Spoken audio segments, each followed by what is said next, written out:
Ladies and gentlemen, this is the final game of the 123rd Open Championship. On the tee, Brad Faxon.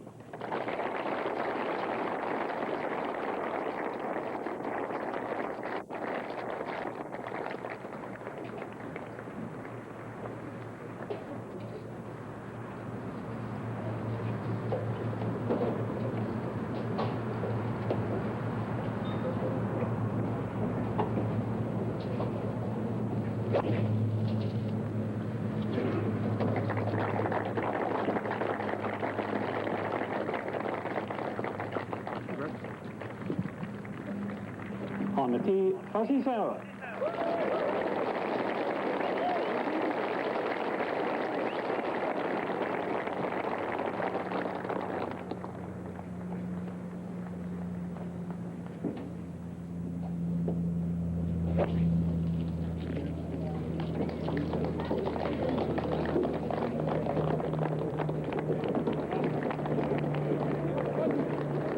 The march toward the Claret Jug is underway at Turnberry.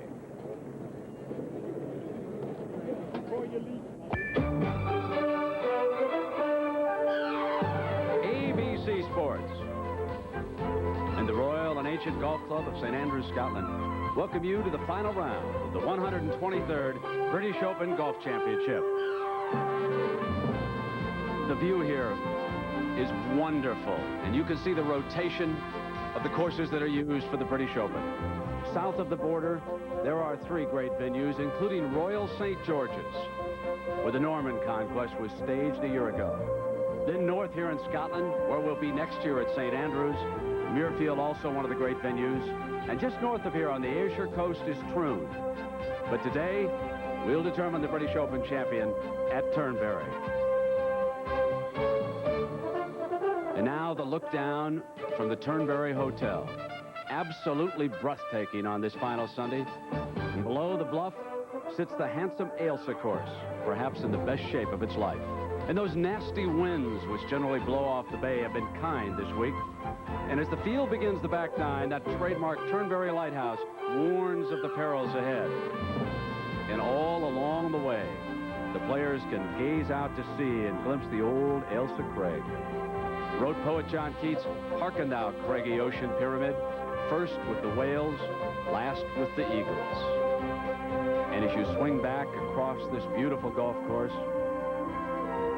the march around Turnberry will end on the 18th.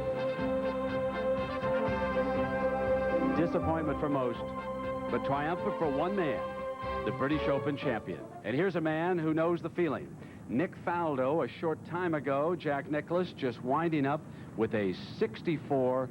And here's a man who just simply would not quit this week. Well, Nick has had an unusual week from the start, Brent. He had that, played the wrong ball in the first round, shot 75, and he's played beautifully since then. The round today was, of course, the birdie at the long 6th par 3, and the eagle at 7 really set the tone. And then, of course, he birdied the difficult 10th, but finished with birdies at 16 and 17. 64, a fine round, but unfortunately, a little bit not enough too late. And here's Tom Kite at the 4th. Tom got off to a good start today, and this is his birdie putt here. Tom's gotten off to a good start. He was 3 under through the first 6 holes of play today. And Jack, another player, Larry Mize. Here is his second shot, the par 4 first, just a short time ago.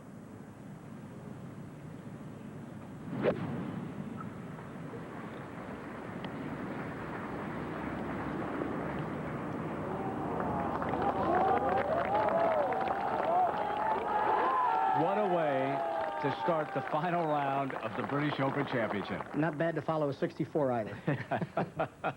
Now, let's see what Brad Faxon can do here with his second shot on the first. Faxon with 142 yards here at 1. The wind sort of coming from his back, maybe a little over his right shoulder. Hole location in the back right corner. He does not want to miss it to the right here. Both Brad and Fuzzy laid up with irons off this tee. That needs to hang on. Not a particularly good place there, Mark. He's through the green, difficult little chip. So Brad Faxon playing with Fuzzy Zeller. Both are at 9 under, 1 up on the next 3 players, Watson, Price, and Jesper Parnevik. And you can see that David Faraday and Ronan Rafferty, Ulsterman, are at 7 under. There's Peter Sr. of Australia, Greg Norman, and Nick Faldo caught Norman here on this final Sunday, but Faldo's all out of holes, and Norman still has the back 9 ahead. Well, good afternoon and welcome everybody with Jack Nicklaus. I'm Brent Musburger. Here's the march and the feeling, Jack, that you know when you get up to the 18th and receive the claret jug, which you have done 3 times. Nothing quite like it in golf, is No, it? it's great. I forgot what it looked like, Brad. It's been so long, but it sure is beautiful, and we've got quite a match on our hands today. I want to ask you about some of the competitors. Fuzzy Zeller, what does he have to do today to win this championship? Well, I think he's got to control Fuzzy. I think Fuzzy hasn't won since, back about '86, I guess, and it's been a while. He's played some good golf this year. He's had 3 seconds right in a row, and but he's got to make a few putts. Fuzzy's been a good player, but just hasn't been able to make the putts at the right time, and of course that's why you don't win. And Brad Faxon. Well, Brad Faxon is a good young player. He's gotten a little bit better every year. He got interrupted by an injury a little bit last year, but he's come back, and I think Brad Faxon is ready to win. I think he's ready to win big, and I think he's got a great future in front of him. Someone who has been winning the last couple of years is Nick Price. What does he have to control here today? Well, Nick Price just has to be Nick Price. I think he's been playing great. He's coming off of a win in his last tournament. He's won 3 times this year. He's won more than anybody else over the last couple of years. He's playing with confidence. I think Nick just has to avoid making bad mistakes because he knows he's going to play some good golf. And your old sparring partner, Tom Watson. Well, Tom got away with not his best round yesterday, and I think Tom was very pleased to get out of that at only 1 shot out of the lead. Tom's going to be going after the golf course today. He's got to obviously make some of those little putts that he missed yesterday, and I'm looking for Tom to play a good round. Jack, here are the final pairings. Tom is with Jesper Parnevik again today. Jerry Pate will be walking alongside. Nick Price is with Ronan Rafferty. Judy Rankin is there. And, of course, our final group on the first, Brad Faxon and Fuzzy Zeller. And we have heard from Mark Rolfing there. Now, we go out to Faxon. This is his 3rd shot on the par 4. This is clearly a shot that Brad Faxon's thinking about holding. He walked up and made sure the flagstick was loose. Had a perfect lie, almost like the ball was sitting up on a tee, but that's not the kind of putt you want to start the day off with. Fuzzy played safely into the center of the green. Mark, what was the mood like back on the first tee? Actually, it was quite loose. Of course, it's always loose with Fuzzy. I was a little concerned about Brad Faxon over on the practice range because he was getting a little bit of a lesson from David Ledbetter not 45 minutes before he was teeing off. And I don't know. You know, there's always that old adage, if you didn't bring it with you, you ain't going to find it here. But walking down the first fairway with Brad, he seemed quite loose. He's got an important putt to hole now here, though. I'm not sure that's not a bad way to start, though, Mark. I always never minded having to struggle a little bit on the first hole. Fuzzy down the hill from about 25 feet.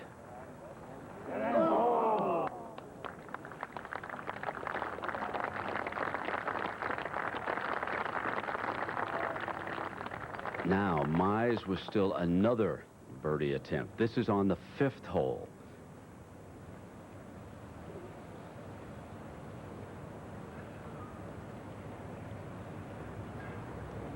Fuzzy just tapped in for his par back on the 1st.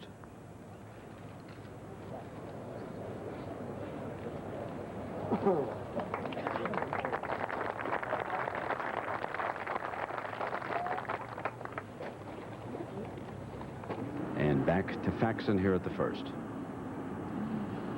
It's a good 3.5 feet.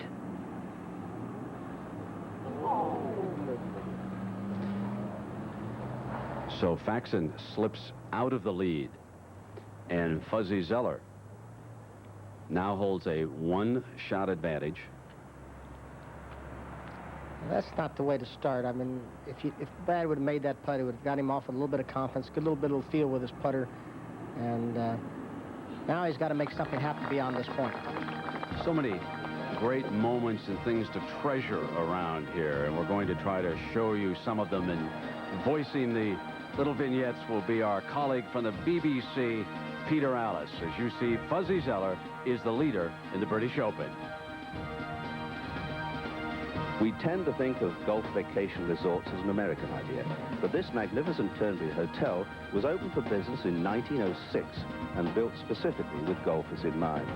The hotel and the 2 courses were originally owned by the Glasgow and South Western Railway Company, which also constructed a special branch line which was over 20 miles in length just to accommodate Turnberry guests. There was an overnight sleeper service to and from London during the golden age of railroads. Alas, the train service came to an end long ago. Well, we are back. This was on videotape short time ago. Par 4 second. Nick Price for a par.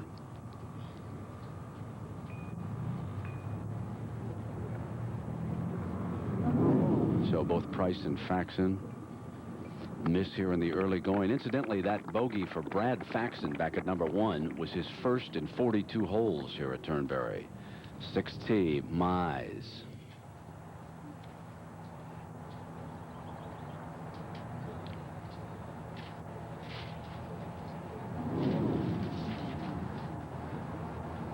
Any time on the dance floor there is pretty good.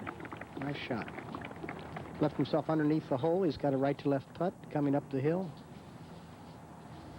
Back to the 4th tee and Watson. Iron from 172 yards, playing back in just a little breeze. Tom making 3 pars the first 3 holes, hitting all the fairways and greens. Good shot there, Jerry. Well, he's about 20 feet short of the hole. ball well. He's just not putting as well already. He's already taken some practice putts on the greens. You're allowed to do that here if you don't hold up play. Now here's Parnevik. Parnevik playing well and off to a good consistent start, also with 3 pars. Hit the ball extremely well and consistent.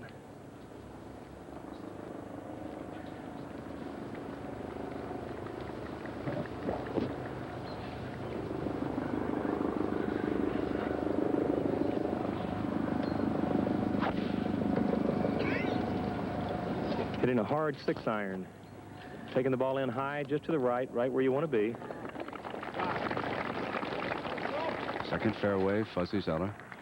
Fuzzy with 185, just from the first cut of rough. Perfect lie, though, and a good angle back at the flag.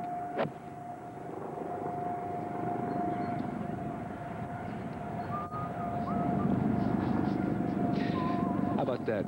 The Happy Whistler, final round at the British Open. I believe that's a release of tension, guys. That's what Fuzzy's got to do. He's got to keep himself relaxed, and that's the way he does it. He just sort of saunters around and sort of, he's just a lot more nervous than you think he is, or he appears. Brad Faxon invented a little heat on that missed putt with this tee shot. He's only got 168 back to the flag. Probably a little 6-iron back into the wind. Just right of the flag, drawing in, looks good. It's a good shot. Well, we've seen indication of a few nerves, huh? Why not? This is the final round, the British Open Championship. Is the game the world has been waiting for. Italy meets Brazil for soccer's ultimate prize. It's the World Cup final live today on ABC. Well, let's see if the Merry Whistler, Mr. Zeller, can make this now.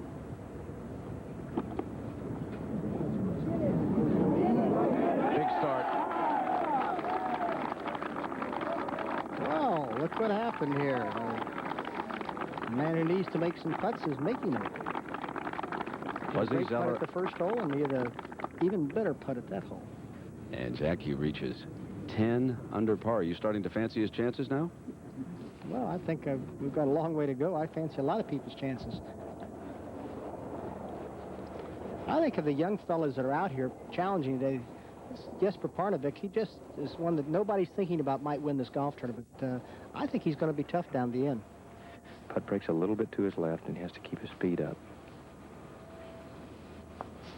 Tom Watson has already missed his birdie and did the same thing. Didn't hit it hard enough and broke just off to the left.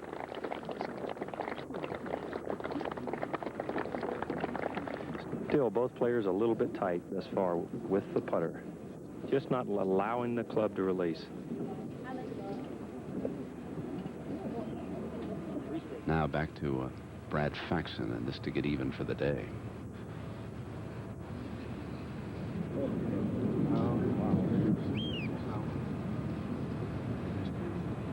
There's the situation.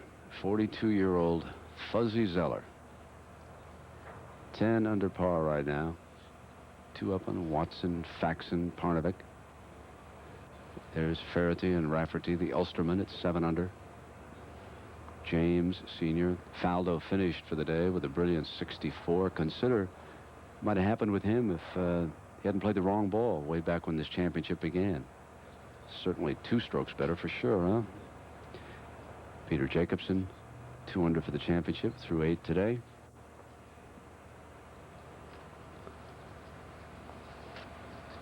So it's International Day on ABC, and a reminder that ABC sports coverage of World Cup '94 concludes in the Rose Bowl with a championship game. Italy takes on Brazil. It's the World Cup final, live and without commercial interruption, beginning at 3:30 Eastern, 12:30 Pacific, right here on ABC Sports. Roberto Baggio apparently going to be able to start for the Italians today. They're the underdogs against the Brazilians. He'll match strikes against the great Romario. Should be a tremendous final out in the Rose Bowl. Now we look down to the 3rd hole, and here's Fuzzy Zeller. Wind right at Fuzzy's back here today at number 3. It's a long hole, but not going to play that long today. Fuzzy's going to be in the left-hand rough, but generally the lies have been pretty good over there. Moving down.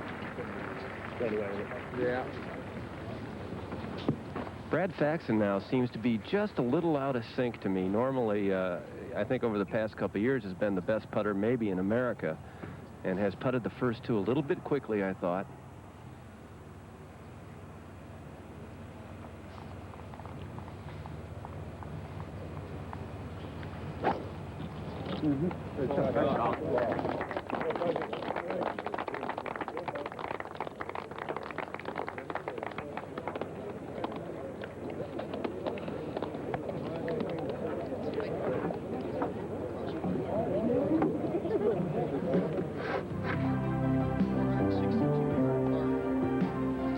No bunkers off the tee. Little hollows on either side of the fairway that might catch the ball. Today, playing a little bit downwind, the players are driving the ball over 300 yards and playing short irons into the green. There's 2 bunkers on the right and a little bunker on the left. I think the bunker on the left will probably come into play more than the ones on the right today.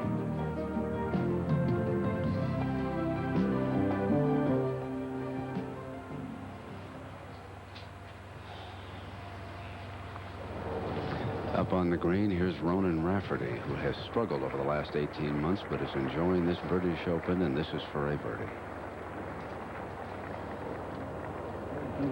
Well, we're off to a slow start here. You saw Nick bogey the second, and Ronan bogeyed the first after driving in the bunker.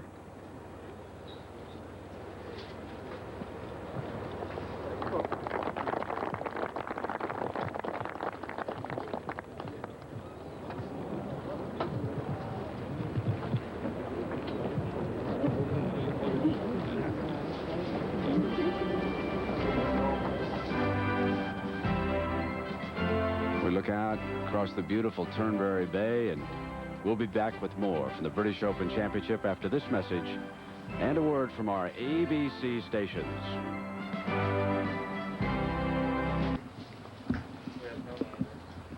See, a crowd is gathering now, and at the 3rd hole, 2nd shot for Faxon. He's driven the ball nearly 350 yards here, has only 121 left. This ought to be a shot he gets close. Well, Mark, everybody's been, they switched around so much this week. I remember the first round I played 2 drivers to this hole. Now they're playing it the other way, and it's driver and a wedge. And before that, it was Fuzzy. You can watch that on tape. He had drawn a pretty good lie over in the left-hand rough, had 171, but you'll see he needs to land it well short of the green. Kind of takes a little scoot to the right, and he's going to have a lengthy attempt for birdie. He'll be happy with 4, I think. I think he'll be happy when he's putting.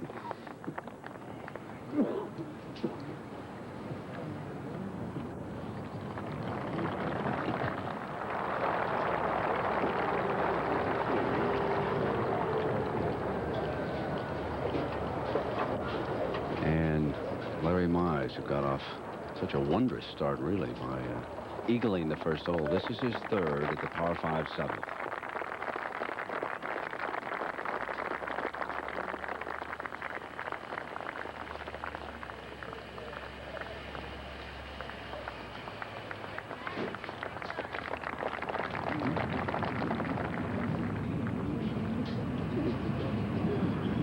We don't know where Larry's tee shot was there, but he's obviously hit this tee shot in trouble because he played a fairly long third into a hole that most of the fellows are going to be getting home in 2 at today. Now, just off the green is Rafferty at 4 here, Judy. Well, he hit what looked like a pretty good 6-iron. In fact, from down at the tee area, it looked as though it would be very close to the hole, but took that one little jump to the left, and now a tricky shot with the hole just 15 feet from the edge of the left side of the green. It's right down a little slope there, too, isn't it, Judy? It sure is. And coming out of grass that's kind of a fluffy lie. It's going to be hard to get the club right on the back of the ball.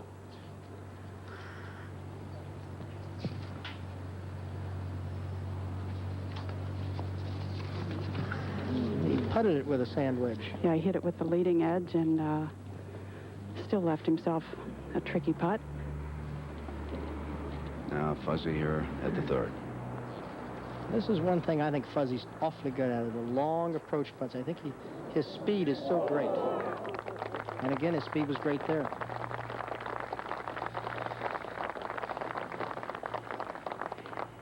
I don't think Fuzzy makes a lot of putts, but I think he doesn't leave himself many second putts. I think that's one of the reasons why he's played well this year, but probably hasn't won because he doesn't quite make enough of them. And now here is Parnevik. He's on the 5th. Well, he hit a good tee shot and had 179 yards to the hole, took a 5-iron out and caught it really flush. Wind did not affect the shot, went just over the back. Has a very fast chip shot coming down the hill. While we await, Nick Price will try to get back the stroke that he dropped at the 2nd. I think he's at the point where he really needs to make a putt. He missed the putt at the 18th yesterday. He missed the par putt at the 2nd, and he's had a couple of good birdie opportunities already and hasn't touched the hole. Fuzzy tapped in for his par back at 3. Let's see if Nick can remain still when he putts here instead of jumping at it a little bit. He's been jumping with his body a little bit.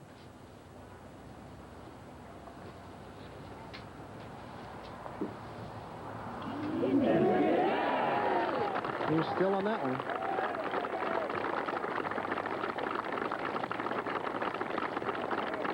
Now back to Parnevik at 5. Has a sand wedge, just going to play it back in his stance and just let it release down the hill. It's a very holeable chip, isn't it, Jerry? Well, it's really, I think, a very easy shot. Well, he thought it was holeable or he wouldn't have taken the flag out. So, shouldn't have too much problem getting the rest of that one in. And Watson's next. Putt is slightly uphill. Tom hit a 6-iron here in the second shot from 172. Has it exactly hole high. Putt, if anything, will break slightly to his left, but most of the time these putts, if you hit them firm, don't break a whole lot. So I sort of find over here at the on these seaside golf courses, Jerry, that you're right, you don't get a lot of break on your putts. If you hit the ball firmly, the ball usually stays on line and just dies at the end. So if you keep it through the line of your putt, it'll generally hold its line. Well, nobody putted them better than you did, Jack. Well, maybe this guy right here. he putts pretty well, but I think Tom's a very aggressive putter, and this is the type of putter that putts well over here.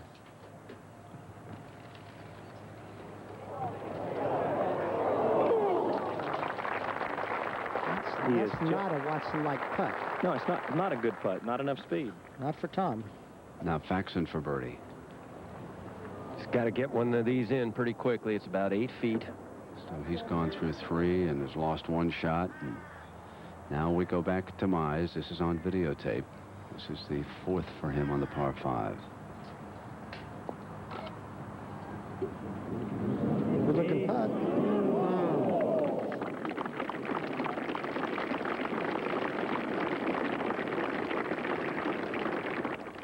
Parnevik for his par at the 5th.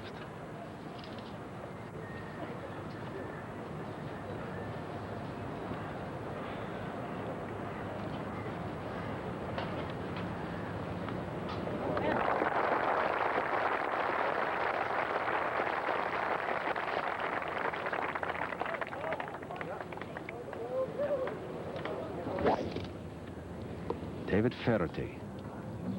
7th tee in the par 5. He's underway. And difficulty there. Now Nick Price.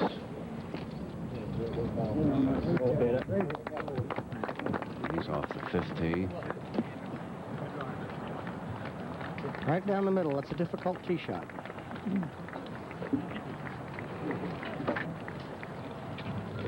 Fuzzy on the 4th. He had trouble with his tee shot yesterday, pulled it left into the deep rough. But he's not messing with that side of the green today.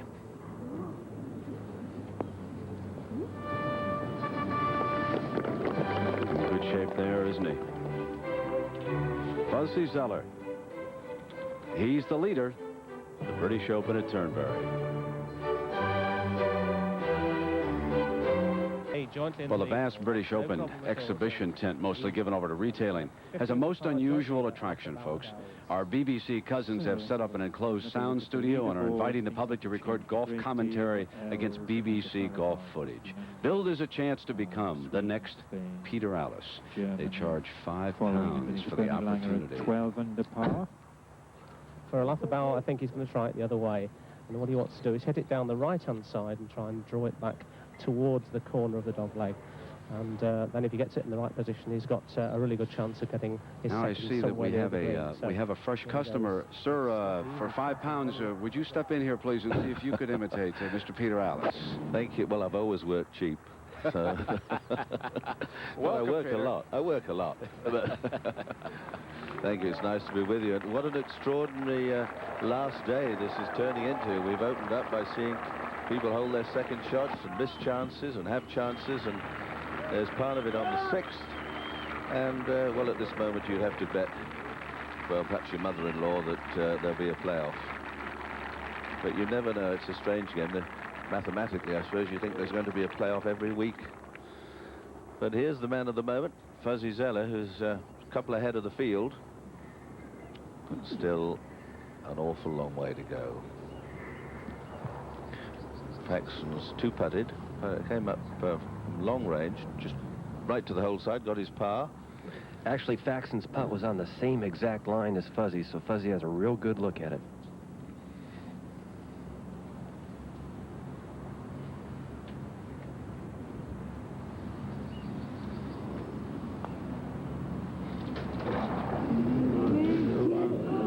Another putt judged right to the hole side. As Jack Nicklaus was saying, he does have a very good touch with the long putts.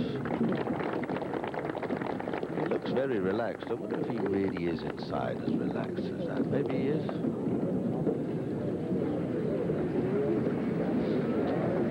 To the 5th now, Nick Price, second shot.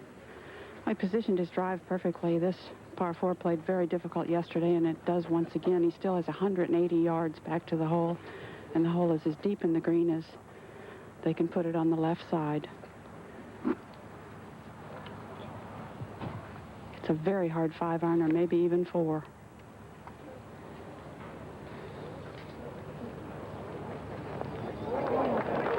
That'll do. With 1 birdie and 1 bogey so far today, Price, so really nothing happening for him.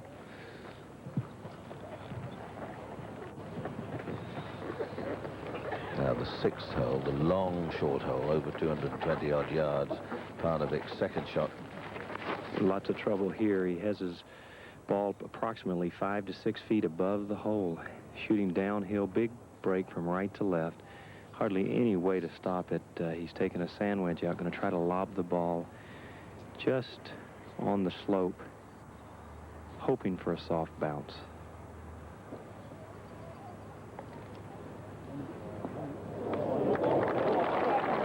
Well, there you have it. Square groove does it again. Well, whatever it was, perhaps he stuck a bit of chewing gum on the face of the club. Larry Mize at the 8th, second shot. What a start he had to his round. He continued, caught the flag, I fancy. Looked to brush the actual flag staff.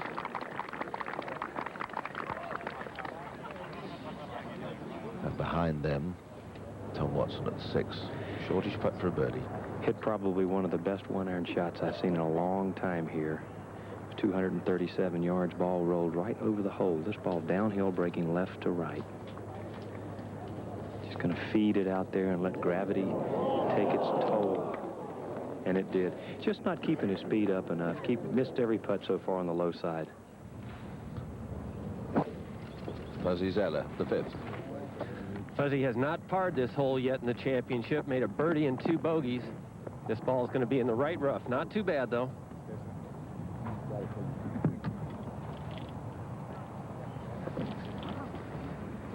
Brad Faxon now really needs to straighten things out. I think if he could get a putt in the hole, certainly as good a putter as he is, to have missed all the chances he's had through the first 4, quite surprising. And here is Faxon. He's still there, 800. He's only a couple behind.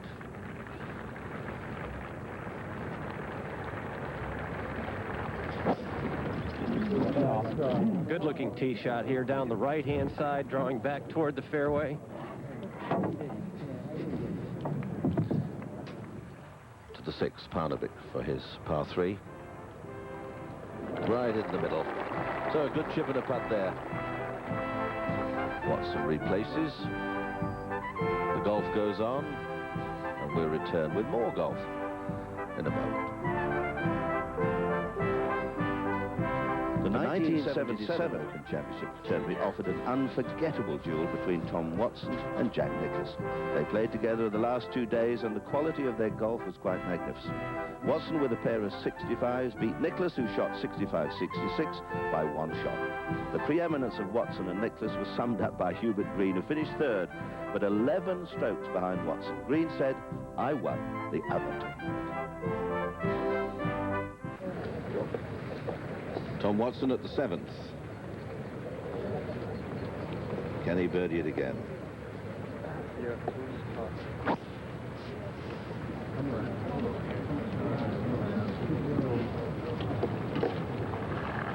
It's a little anxious, but it just comes over the corner, and that's okay.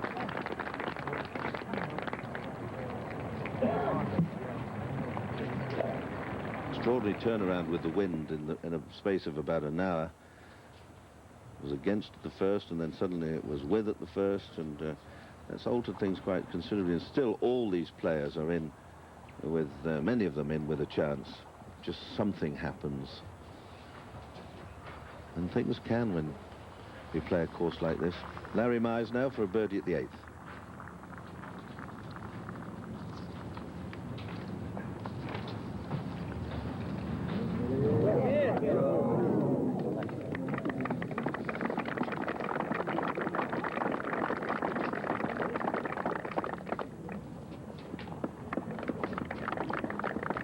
-7, 300 a day, just a couple behind now. Brad Faxon, the 5th. 5, a very stout hole today. Brad's got a good 210 yards back to the flag. Right side of the fairway, though, so a perfect angle. The one thing you want to do is avoid the 2 bunkers on the front left of the green. Seems to be in pretty good spirits still.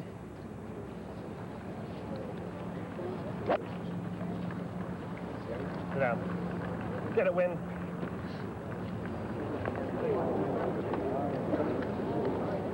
A little bold. That's not the easiest of chip shots back from there. Fuzzy in the short right rough has a perfect lie, 202 yards. The yardage he's thinking is 185. That's how far it is to the second level of the green.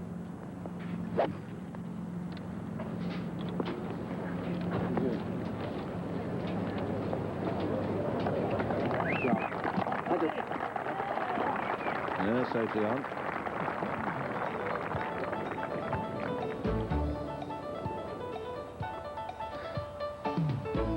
Fuzzy Zeller, 2 strokes ahead. Chased by many. Ailsa looks rather splendid today. What a grand old lady she is. We'll be back with more from the British Open Golf Championship after this message and a word from our ABC stations.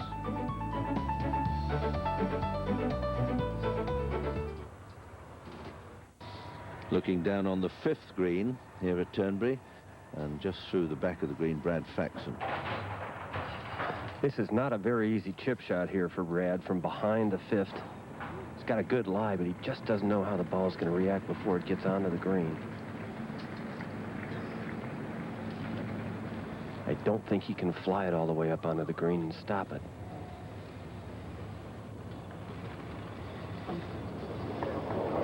Played it very well.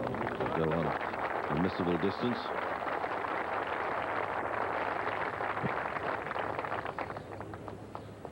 On the 6th now, Nick Price. Playing 237 today. Well, he's hit some great-looking 2-irons here earlier in the week, and this is another one right on the hole.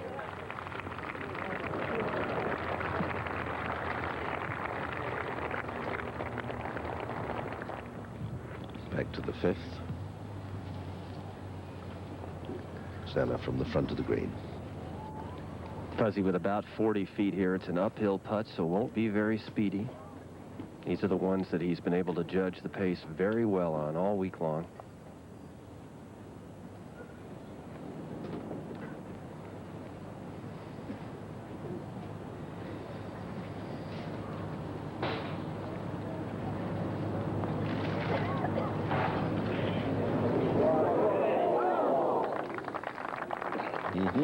Well, now,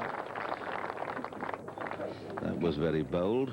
Now, Tom Watson, who played rather conservatively up the par 5 7th with an iron, 3rd shot. 62 yards. In Tom's heyday, this was automatic up and down. Little sand wedge, one hop and stop, right like that. There you are. That looks like Tom Watson of 10 years ago. Certainly does. So he played for position, relying on a pitch and a putt. Parnevik had a cut at the green, missed the green, and he's gone down the bank, and we'll have to wait and see what sort of lie he gets. Back to the 5th. Zeller for a par. To stay, 10 under.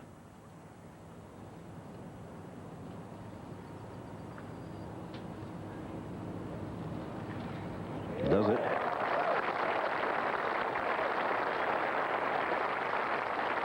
Very well known in this country, apart from his visits to play in Ryder Cups and tournaments. He was a star of our Pro Celebrity series that the BBC ran for a number of years. So many people familiar with his game and style and mannerisms. This little putt of Faxon, which perhaps isn't quite so little, 5 feet. Also for a par.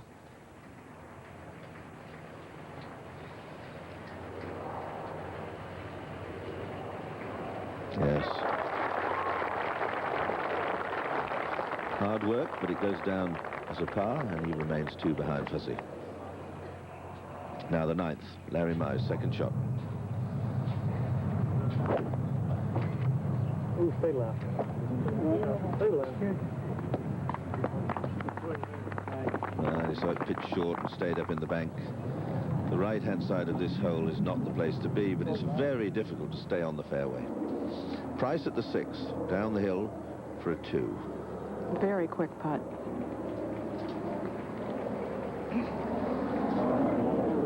Could be. Well, he 3-putted back at the 5th for a bogey. It's hard indeed to hit the ball as well as he has tee to green and be over par. Parnevik at the 7th. This is where he put his 2nd shot.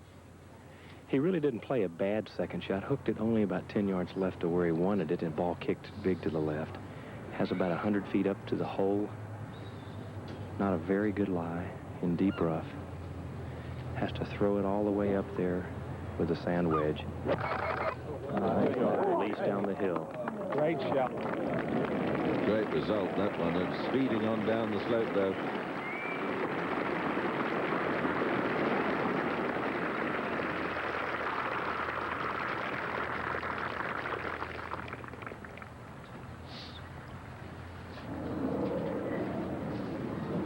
Back to the 6th.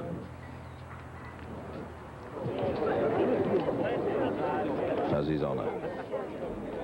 Fuzzy with a 2-iron, 237 yards today.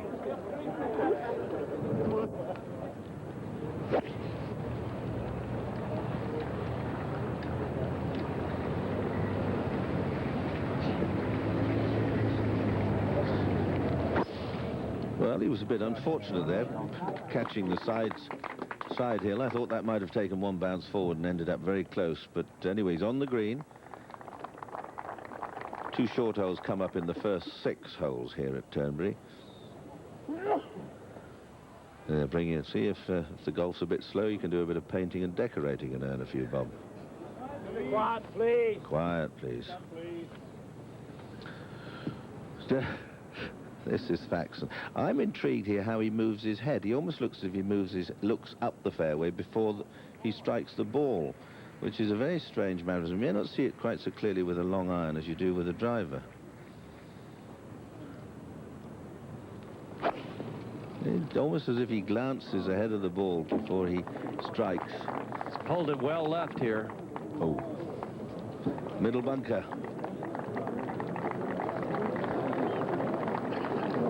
Quite sharp faces on those bunkers. Now the 7th. Parnevik for a birdie, I beg your pardon. Birdie 4 at the 7th.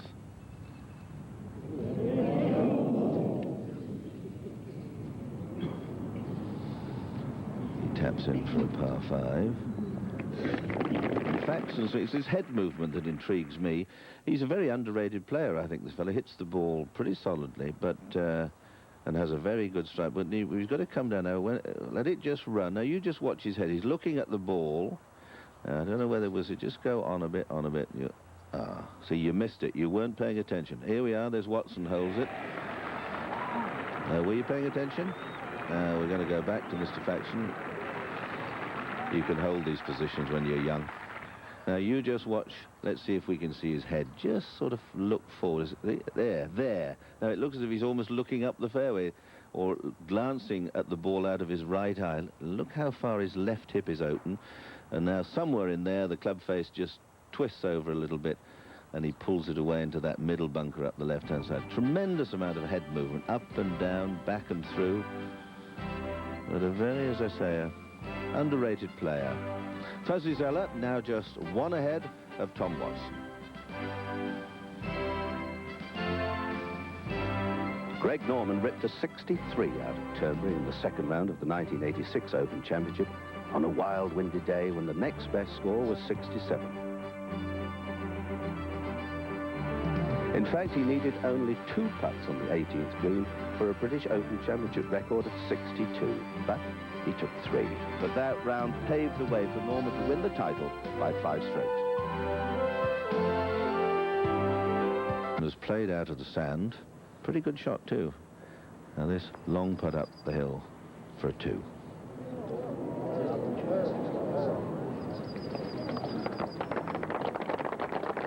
Well, it's better to be that side than the other side.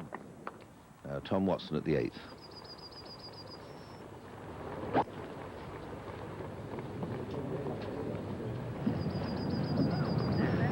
Well, he's hooked that ball to the left, but it appears to be okay. I'm standing here on the left side, and he has a good lie, so he's going to be okay. Well, that's a bit of good fortune. Now the 6th, Faxon coming down the slope. This for a par 3. I think this is a critical putt in the round for Brad Faxon. It's probably as fast a putt as you're going to find out here at Turnberry today. Straight down the hill. It's going to break to his left.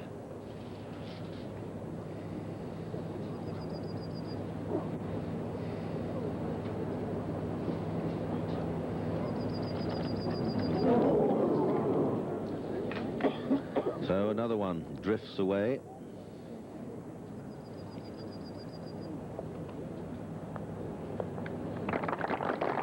Not so much a missed 4-footer as not a straight iron from the tee. I always believed if you can hit it on the fairway and find the greens and not make too many silly mistakes when you get there, you're a good player. I'm amazed how many players have missed the fairways here this week. Time and time again. Back to Fuzzy for his par. 2.5, maybe 3 feet up the hill, just inside the right edge of the hole.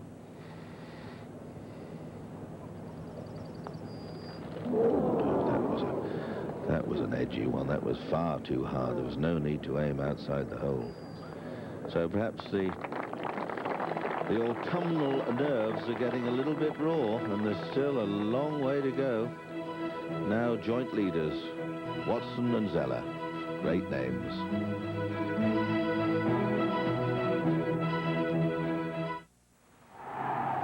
Tom Watson, second shot at the 8th.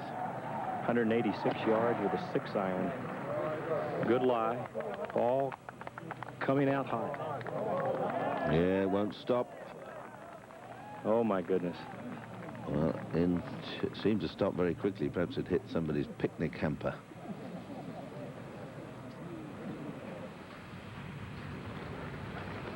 Seventh hole.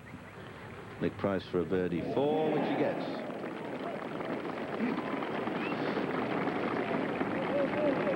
Just before Nick Price putted for a birdie, Ronan Rafferty, his companion for the day, played this long chip and run. Musselburgh scoot, we call them. And look at this, right in the hole. Makes the game easy when you pop them in from 30 or 40 yards range. So that smartened his score up a bit. He was not doing very well, and suddenly he's right back in it. That's how they are. 2 at the top at 9 under, and 3 8s, couple of 7s, and there's still, what, 12 holes or so, 12 or 13 holes to play, and a lot can happen. Parnevik now at the 8th, third shot. Little pitching wedge, pretty straight shot, has the flag out, thinks he can make it. Just trapping the ball, hitting it first with the club and letting it release. Didn't quite get enough steam on it, but should be able to salvage that for his par.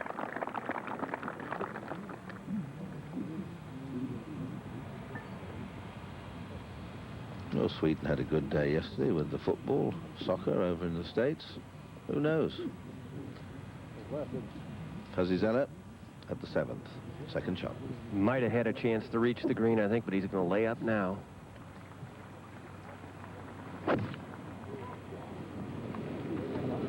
He had 247 yards to the front edge, and the one thing about Fuzzy, he's never going to change his game plan.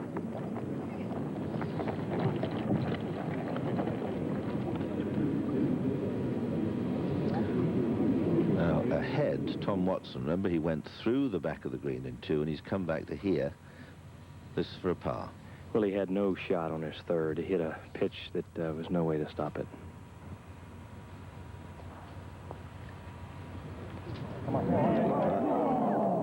Still work.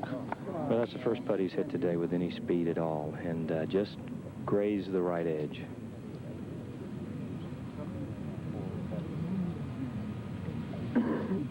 So he missed the fairway from the tee.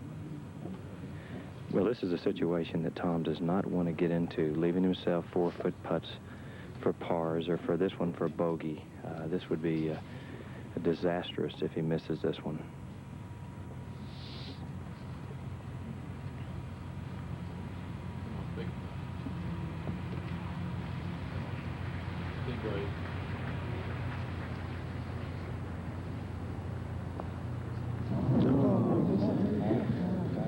Very sad. 4 from the edge of the green. Well,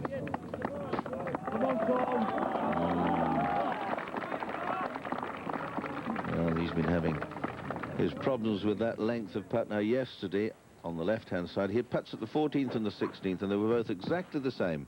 Both hit a little too hard at the right side of the hole, and they both spun out. Both of them exactly the same. Here we go, into that right corner, and bam, out. Parnevik at the 8th for his par 4. Interesting hat here, I think. He said he turned it up because originally it bothered him when he putted. He couldn't see the line well.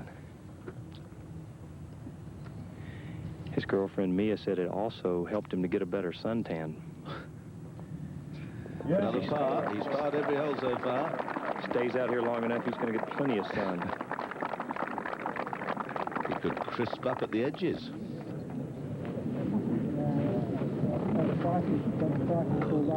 Walk through to the 9th. Play across the bay by the lighthouse.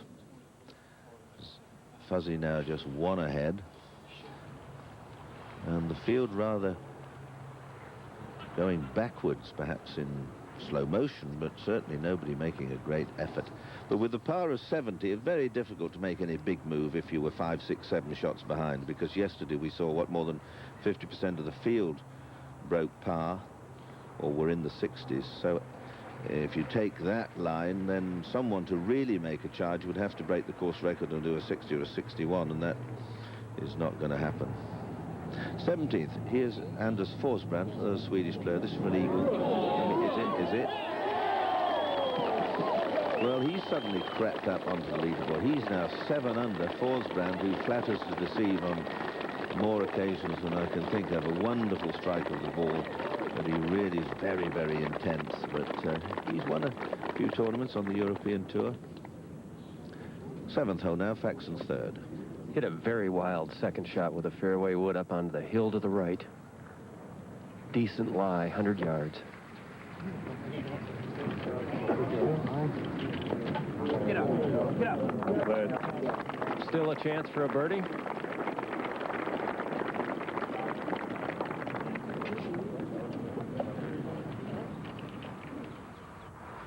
Tenth hole, Larry Mize for a par. He got to hold 25-footers for pars, but then he started off by holding his second at the first. 7th now, Fuzzy's third. He's going to have a club change here. Appears to have gone maybe from a sand iron to a pitching wedge. Going to try and skip it back with one bounce and stop it.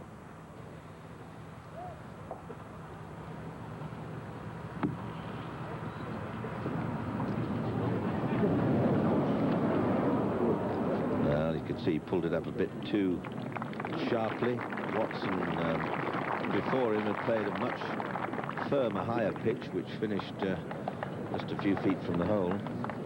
So Fuzzy, with dropping a stroke at the last hole, 3-putted from not all that far away, may not get his birdie here, but he's got a reasonable chance coming up the slope, right to left putt. Rafferty at the 8th, second shot. Well, he followed the eagle with a miserable short little drive to the left, but this is a good play from the rough. 210 yards. That was recorded. Now he went through on the same line as Watson, but not as far into the crowd. Now, after Rafferty had played, this was Price. Nick played from 176 yards, probably a good 6-iron, and pulled it. And he's gone where Parnevik was. So they're not finding the fairways all that often, and they're not finding the greens. The 11th now. First of the short holes on the inward 9. Larry Mize.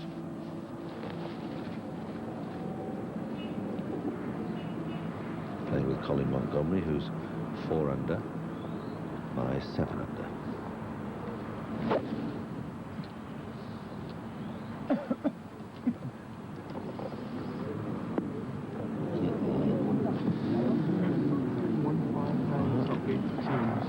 Off target.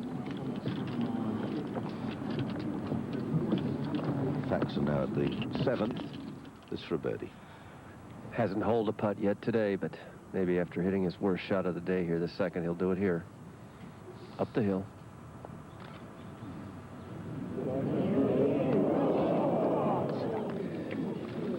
And it's by such margins that championships and tournaments are won and lost.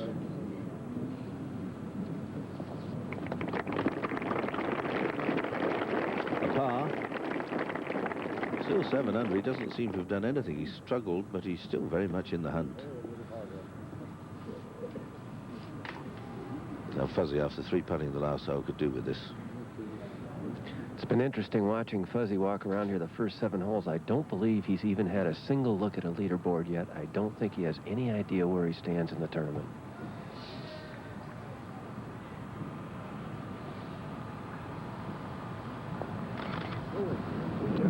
It runs up the hill.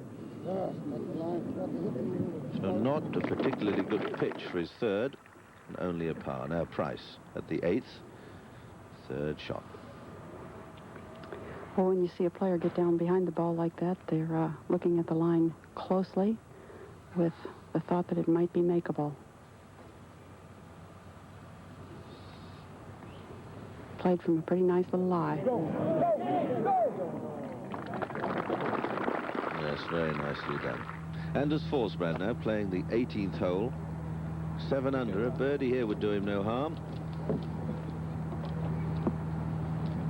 Goes down the right-hand side towards the edge of the fairway, just into the fluffy bit of rough. Could do with a few bunkers up that side, I think, particularly for future championships.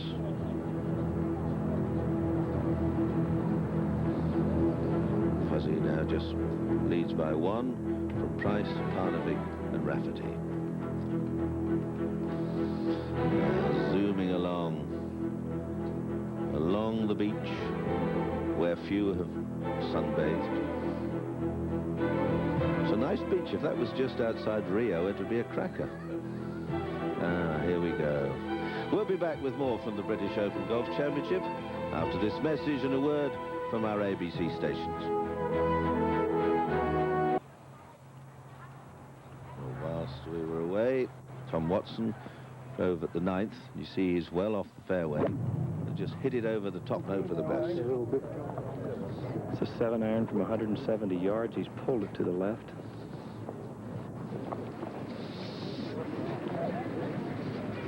And I couldn't quite see whether well, I don't think it went to the bottom of the slope, but again, another drive missed the fairway. And behind them, Price.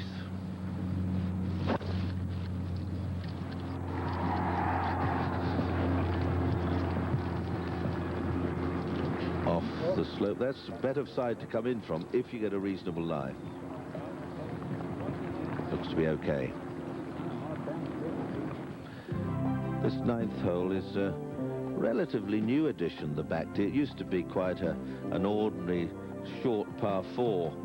And as I said before, I don't think it's a great hole, although some think it is. This hog's back fairway, which is very difficult to keep the ball on. And then you've got the sort of hollows and bumps around the green. Tricky green. And of course, the wind conditions at this far end of the course make the hole very difficult, but it wouldn't be in my top 100 best holes. 8th hole now is Fuzzy's second. 169 yards for Fuzzy. Up the hill and back into the wind.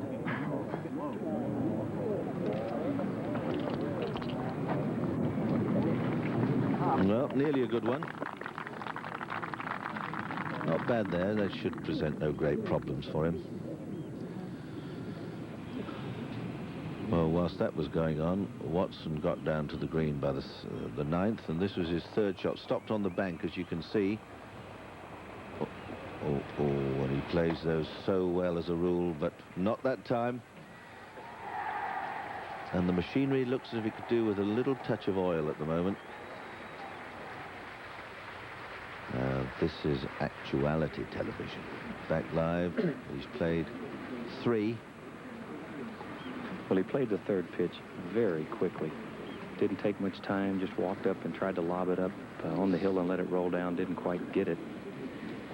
As you saw, and this putt is left to right breaker downhill very, very fast. His backstroke on his putting stroke is extremely quick, and he's quitting on it on the through stroke. Well, he's creeping nearer, though, Jerry. It did better than I thought it was going to. Real fast tempo with a stroke. And I think Tom Watson just needs to loosen his grip, loosen his forearm pressure, and he would putt much better, but he's awful tight in his grip and his forearms. Yes, all his mannerisms now are getting a bit quick and jerky and edgy and nervy. I think that's surely just the tension. Parnevik playing with Tom today has a putt for a par.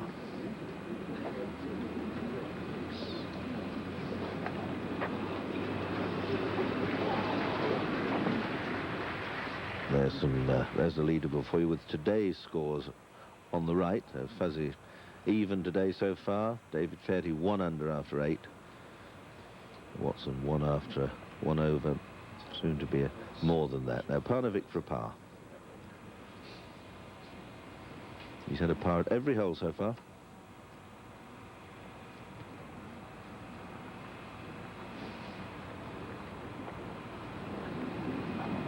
And he does another one. 35 both ways is the par here on the Ailsa course.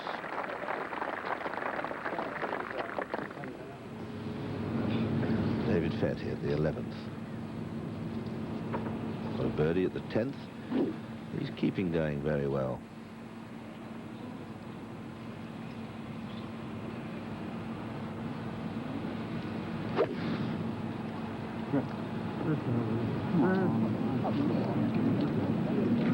Needs to find the greens. That's all right. I think now we'll be looking more perhaps for players making mistakes than people playing majestic shots. It's always, or so often, the little mistakes that cost you things. Back to the 8th, Fuzzy, through the back of the green. He only missed the green by the narrowest of margins here, but even though the rough is short, he really doesn't have a very good lie. The grass is sort of growing against the ball.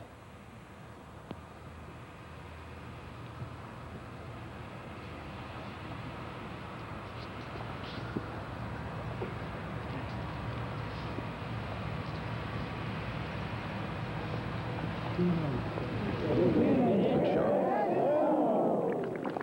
Played that firmly, struck it beautifully.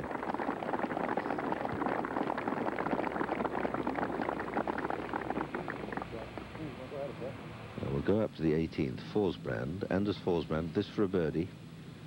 Long way away. It's going closer. Literally believe it, right on the edge now. If that had gone in, that might well have upset the apple cart. He sets the target. 7 under. That's a 64 today, so he's come from nowhere. He had birdies at the 4th, 9th, 10th, 11th, and got an eagle at the 17th, and that's how close he was to another birdie at the final hole. So a very good championship for Anders Forsbrand.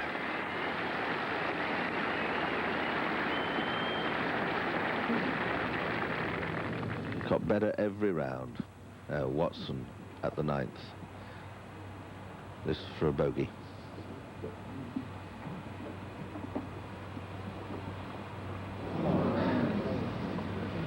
That's very sad, and I think he's almost as far away as he was when he started. Well, this links golf is very cruel. You know, he's 9 under now, and 2 holes later, he's back to 5 under. 2 double bogeys in a row. I wonder when the last time he did that. Can be a very cruel game. Suddenly, he's disappeared. Price is second at the 9th. Softly. Pretty good lie in the left rough. 192 yards. The breeze a little bit back in his face helped him to hold it right there. Well, the try was softly, softly, and it did land softly, and he's got a chance for a birdie. He played so well when this championship was at Lytham St Anne's a few years ago when Seve won.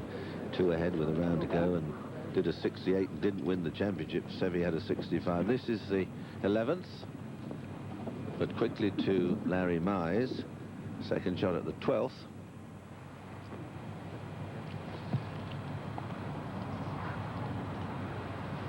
Good par 4, big bunkers on the front right-hand side of this green.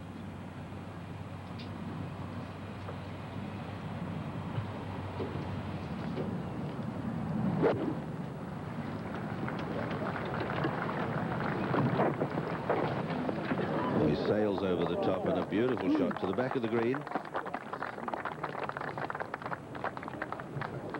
Might roll back, and it is. It's not stopped yet.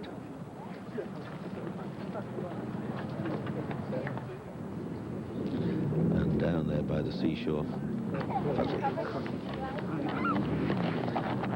Both got their pars at the 8th. Now down the left side, Fuzzy, if you're going to miss this fairway. That's where it's headed, down the left-hand side. It'll need a straight kick. Looks like it got it. Just falls off the fairway.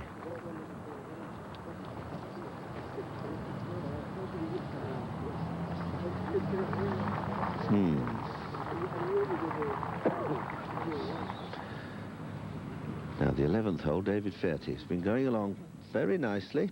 He's got a putt here to tie for the lead. Well, it's quite a long way away, but there you see he's 8 under. He's on the 11th, and I think if someone can get in and get post a score of about 10 under, that could really shake the the rest of them up a bit. He's putted magnificently this week. I haven't seen him miss anything under 6 or 7 feet.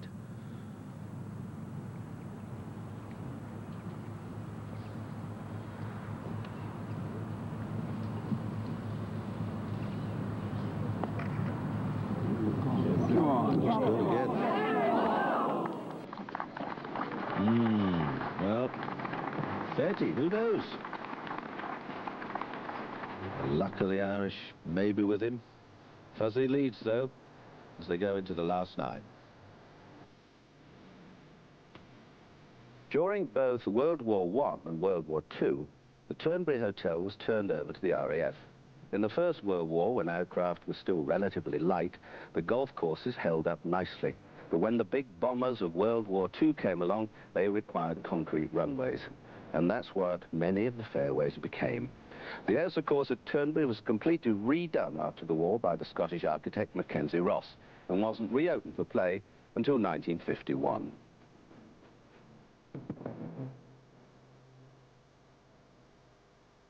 Our borrowed colleague from the BBC, Peter Alice, who has joined us for a brief time. I'm Steve Melnick, and Jack Nicklaus will be joining us for this portion of the 123rd British Open Championship. Leaderboard as it began the day with Fuzzy Zoeller at the top at 9 under par. As we move out to Fuzzy now, second shot at 9. 197 yards. Playing from the left-hand rough. Tried to hit it easy, so let go. Let's scoot on back.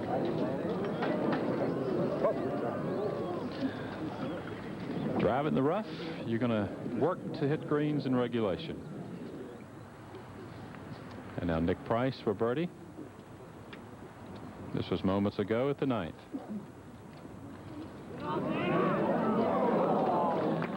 So for Price, 2 bogeys, 2 birdies, an outward 9 of 35, even par. And yet he finds himself just 1 shot back. And now live, 10th tee, Price tee shot.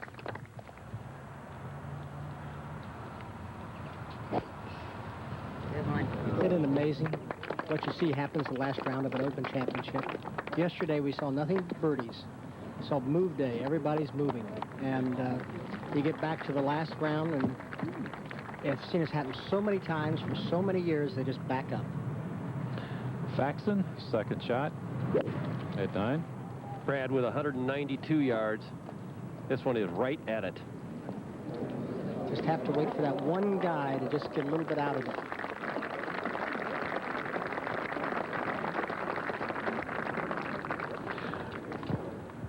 Our golf coverage continues Saturday here on ABC Sports, beginning at 10 a.m. Eastern and 3 p.m. Pacific.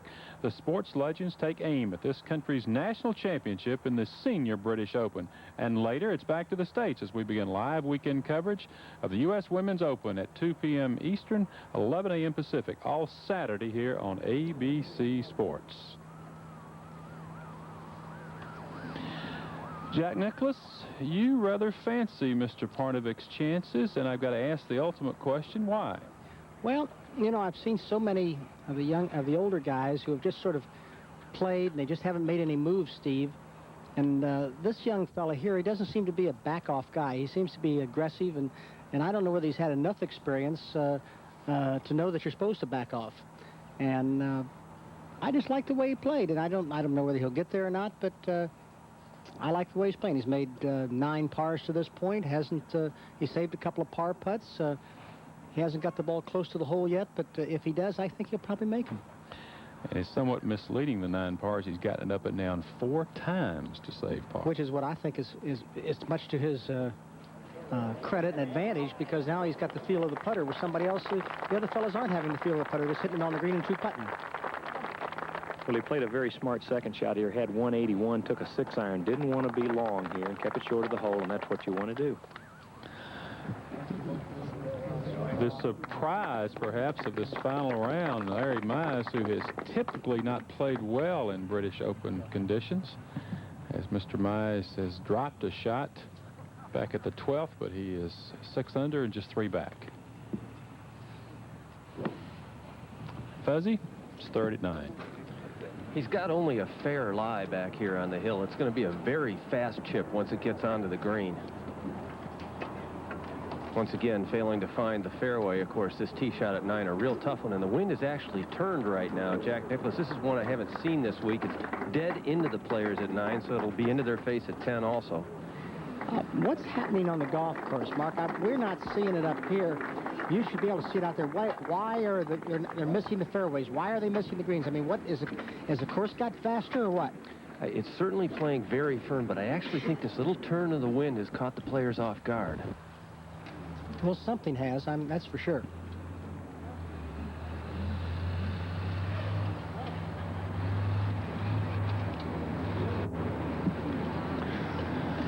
Fuzzy had a good 200 yards into this green, Jack, so you can see just how long the hole's playing right now. Yeah, it's one.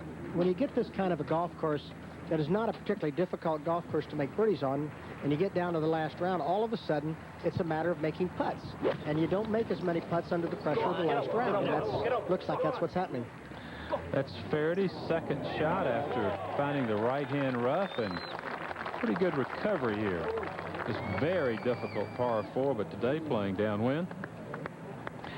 He absolutely had Nick Price and Tom Watson in stitches in the clubhouse this morning as he told a number of his little tales. Rafferty. From a absolutely horrible lie to the left of 10. And a good break there as the ball jumps out of the bunker. I don't know if it's going to hang on back in.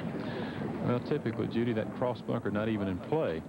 Well, it was just stated. It's playing very long today. Ronan had more than 200 yards to the hole. Parnevik now on the par 3 11th. 11 paying 180 yards today.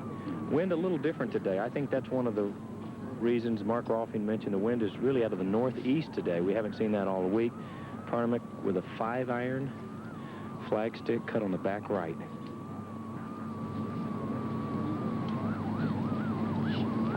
Greens are also a bit faster, and the pins are actually set very easy. Most of them are in the back of the greens. They're not set on the corners, but in very easy positions.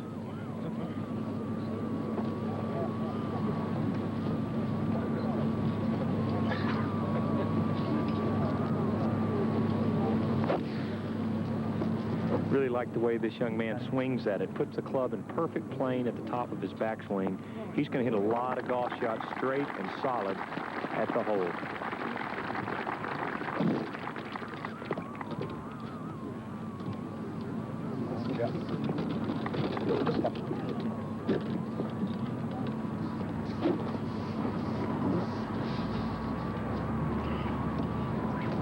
Watson. Watson also with a 5-iron. Tom swinging, I think, is about as good as I've seen him swing in a long time. Once again, his tempo of his putting stroke is extremely fast, and he's quitting on it coming through the ball. Once you miss a few of those short ones, you start coming very tentative, and you don't finish your stroke. Well, for Watson, it's gone from bad to worse. And we move up to the steady Nick Price, second shot at 10. Second, 188 yards. Right into the teeth of the wind. But a shot that he really needs to get close because the hole isn't too tough today. He's hit it hard left. We're seeing some very uncharacteristic shots here. Well, that was a flagstick I thought he could get close to. Well, you know, here we are. We've had a golf course that's played fairly easy all week. All of a sudden, they get something a little different. It's tough. It's the last round. Actually, this is what we sort of expected to see all week. We just haven't seen it. Fuzzy to save par. We now have 5, count them, 5 people tied at the top with 9 holes to go in the 123rd playing of the British Open Championship.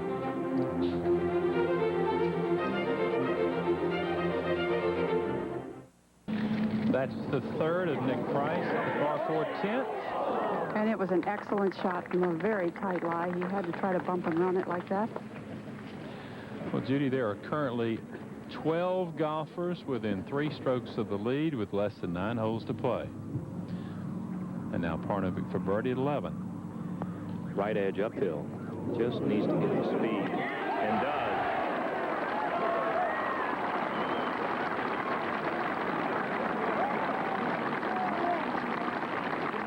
So Mr. Parnevik is now the leader.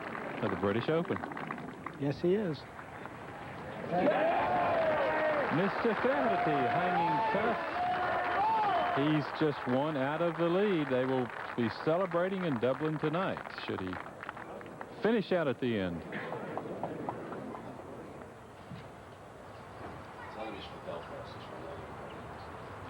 Let me correct that. They'll be celebrating in Belfast tonight with Mr. Flaherty. Jasper Parnevik with a birdie at 11 moves to 9 under par. And Jack, as you predicted, the young Swede could be chasing his first major. Well, I think he's looks like a good player. We'll just see what happens, Steve. Let's watch him with interest here in the last 8 holes, or 7 holes, I guess, for Jesper.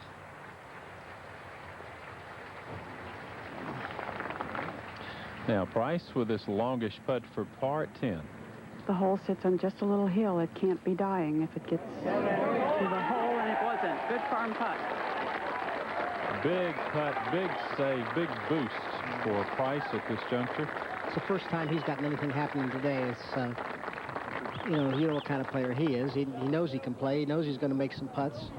And he just has to get something to happen. Something just happened.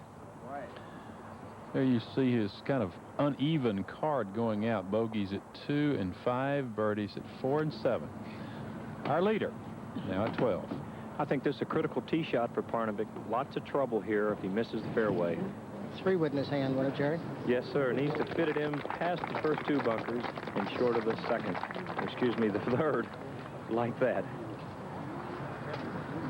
That one's fit pretty well anywhere. I tell you, he's a great swinger. Well, speaking of a good swinger, he's known for his wit, his humor, but he's got a fine golf swing to go with it.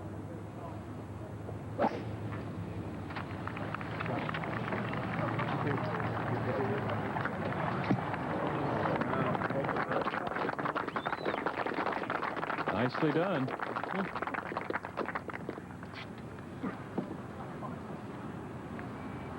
Played our tour early this year with moderate success. It's going back to the States after this event. Rafferty at 10 now. This is for bogey. Remember, second shot in the cross bunker.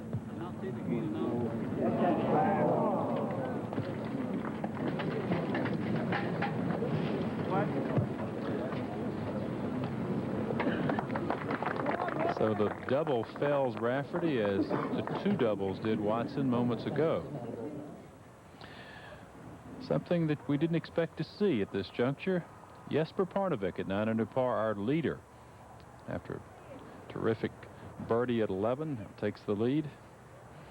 Faldo with a great finish today, perhaps too little too late though.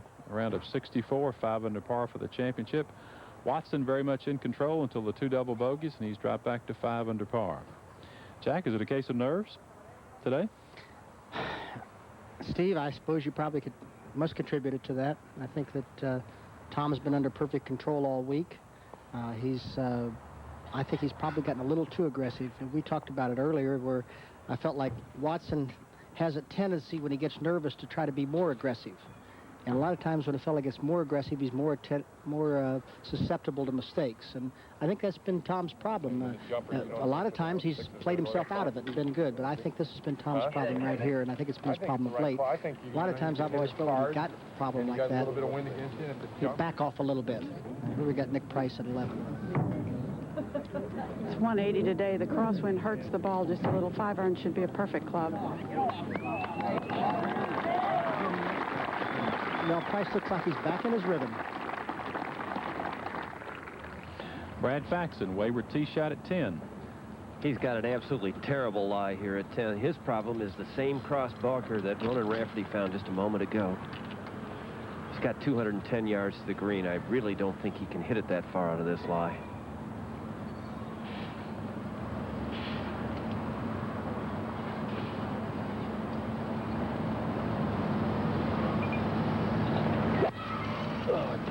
Get up.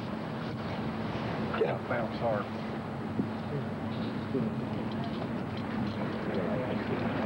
Fax has always been able to putt it, but when he plays well, he drives it well. Fuzzy Zeller now with 202 yards. A little bit of a side hill lie. First cut of rough.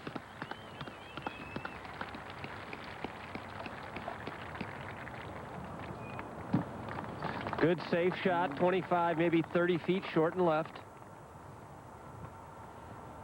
That's a pretty good shot out of the rough from there, Mark.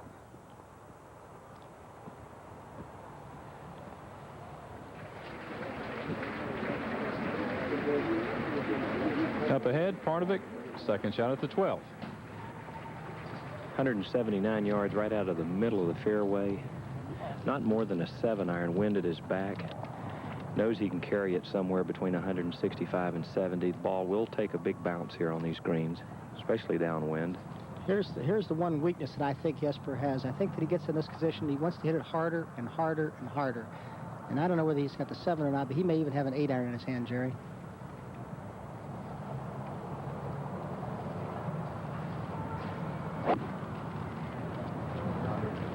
And that's something he'll get better at as he gets older. Let's see what the shot does here. Looks pretty good to me. Pretty good shot. Whatever club he played, it was a pretty good one.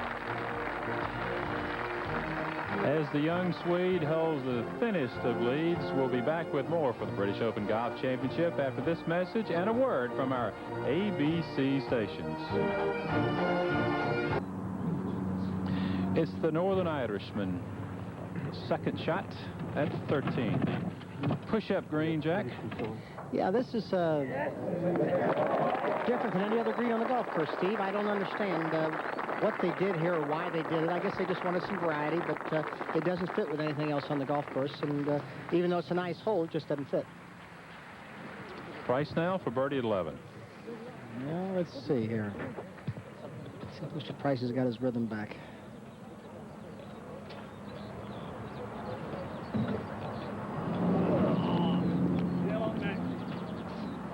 The greens look simple to putt and yet contain a number of little subtle rolls. Just little subtle rolls, Steve.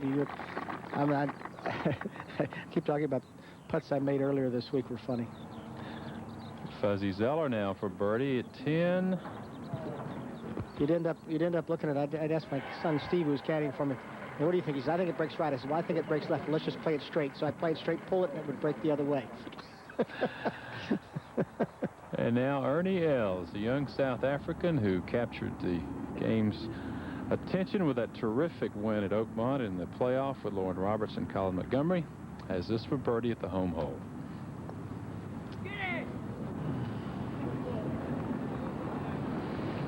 There's an asterisk next to Ernie Els' name in this championship. He posted 4 sub-70 rounds just moments before our winner Norman did last year. Parnevik now for birdie. Putt should be just outside the right edge and firm. Ball breaking from right to left. He just had the advantage of watching Tom Watson miss his on the left.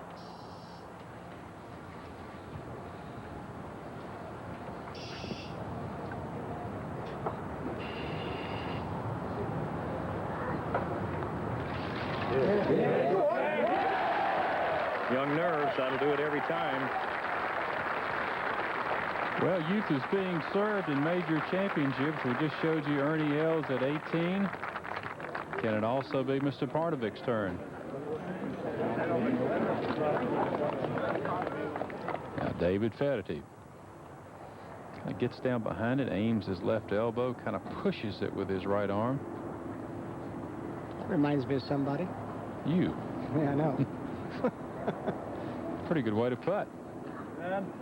Well, it used to be. I don't know what it is anymore, Steve. Hasn't been that much lately. He's been rock solid, though, has Faraday. He's putted well, hasn't he? Nick Price, tee shot at 12.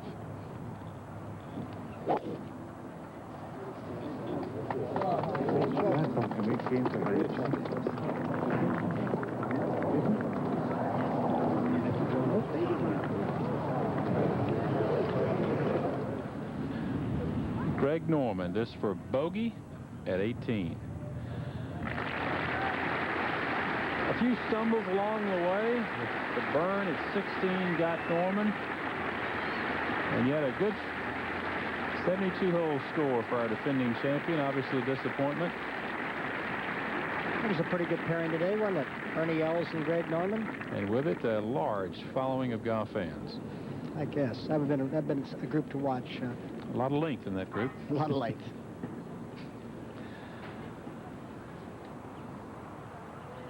Jesper Parnevik, now with a birdie at 12, opens up a 2-stroke lead as the game's better-known players simply can't get anything going. Nick Price hanging tough, Fuzzy Zeller, as he began the day. Actually, he's dropped a shot to par now.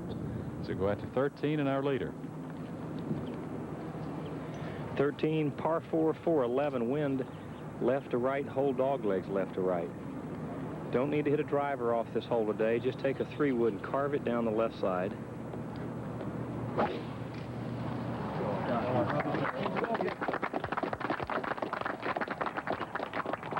Like that. Jackie's putting the ball in play every time. He's driving the ball nicely, and he's got a nice golf swing. It was a beautiful golf swing. It's an aggressive golf swing. It's the kind of golf swing I don't think breaks down. Well, our defending champion for an encore bogey at the 72nd hole. This is from the BBC. Thank you, guys. Your sights and sounds are a wonderful accompaniment to our broadcast. You think about the rotation courses, Jack, here in the British Isles, but Turnberry certainly as pretty as any of them. Oh, Turnberry's a beautiful golf course, Steve. You've got great views from all over the golf course, and views of the ocean, views of the mounds, the lighthouse, the rocks and the hills. I think most of the golf courses over here are pretty on seaside golf courses. So, St. Andrews, you're sort of sitting down, and you see the town, which I think the town's pretty, but Turnberry probably is the prettiest of the West Coast courses. And speaking of pretty tee shots, Fuzzy Zeller, par 3 11th. 180 yards, 5-iron for Fuzzy. Trying to bring it in from the right-hand side off the hill.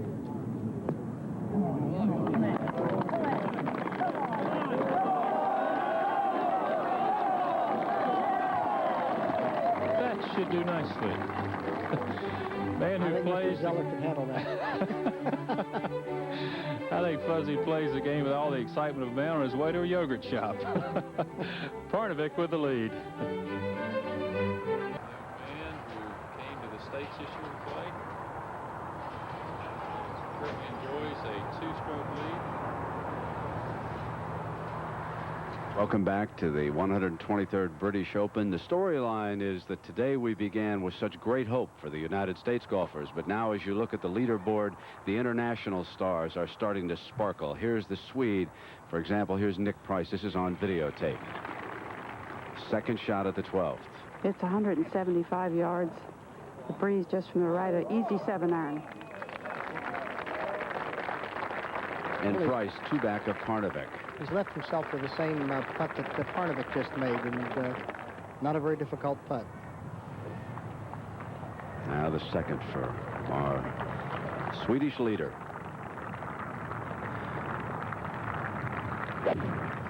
162 yards with a 9-iron.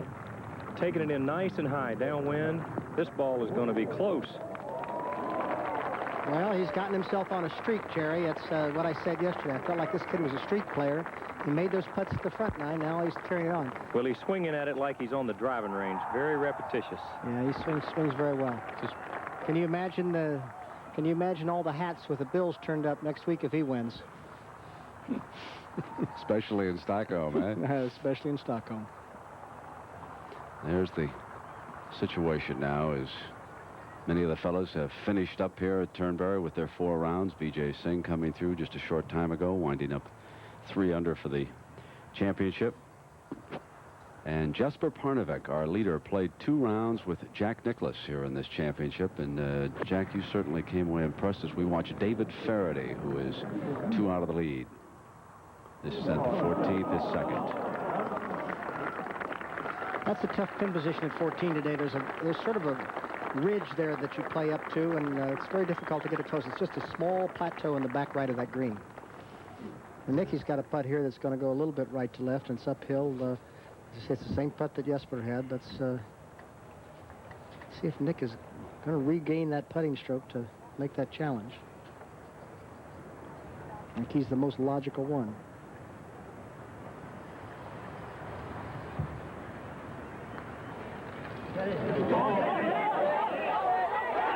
to within 1.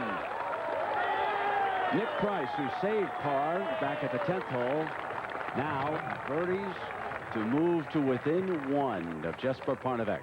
And remember, moments ago, just before that, Rafferty had this chip.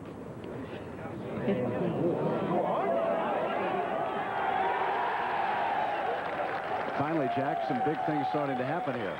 First thing that's happened. And this one. Now Fuzzy, and he winds up with a birdie at 11 to move back to within 1 of Parnevik. Well, we finally have got some golf happening here. Now let's see if Parnevik can regain a 2-shot advantage here. Pretty flat putt.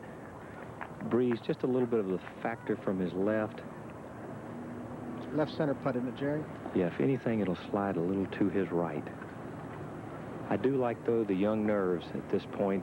He is very aggressive with his putter, very steady. Two-stroke lead again. Well, that's what wins golf tournaments, is holding putts. You know, we talk about swings and striking balls, but you have to hold them when you get them that close. 3 birdies in a row for our leader on 11, 12, and 13 after 9 pars on the front side. Jesper Parnevik, who'll be married later this summer, son of a Swedish impersonator. Now it's Faraday, a chance for a birdie.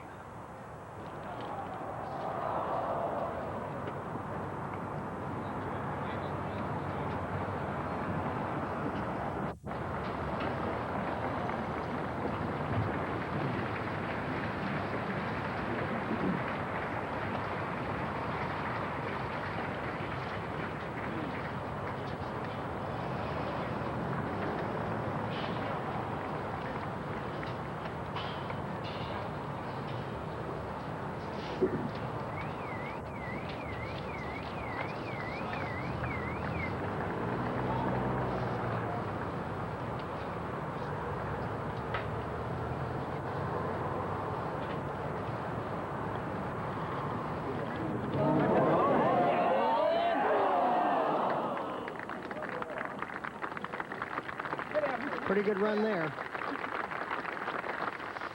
Back to Nick Price on the tee at the 13th.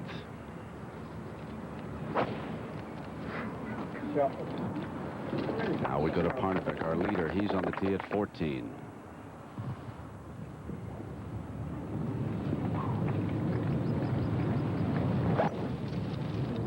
Yeah. 14, 452 yards.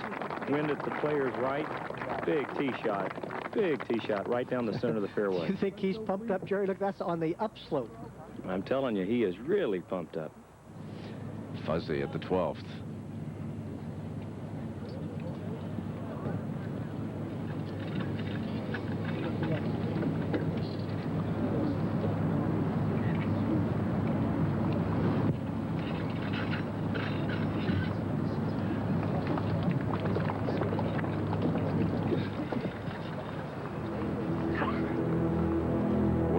Everybody bunched up. Parnevik with a 2-stroke advantage. Keep in mind that if we go to a playoff here at the British Open, it'll not be a sudden death. They'll go back to the 15th, and they'll play 4 holes of stroke par. Right now, Parnevik, though, has other ideas. We'll be right back. Like this? I do. Get your target. Left edge of the tower. Back at the British Open, as you can see, it has been a very lean period for the American stars over here in the British Open. Right. 5 And right now on the leaderboard of the top 6, the only American is Fuzzy Zeller right now. We go to Nick Price. He plays out of Zimbabwe. He was born in Dublin, South Africa.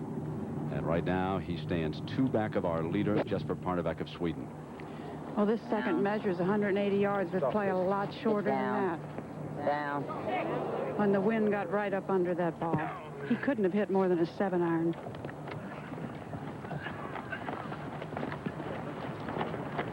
'15th tee, Faraday. Cut.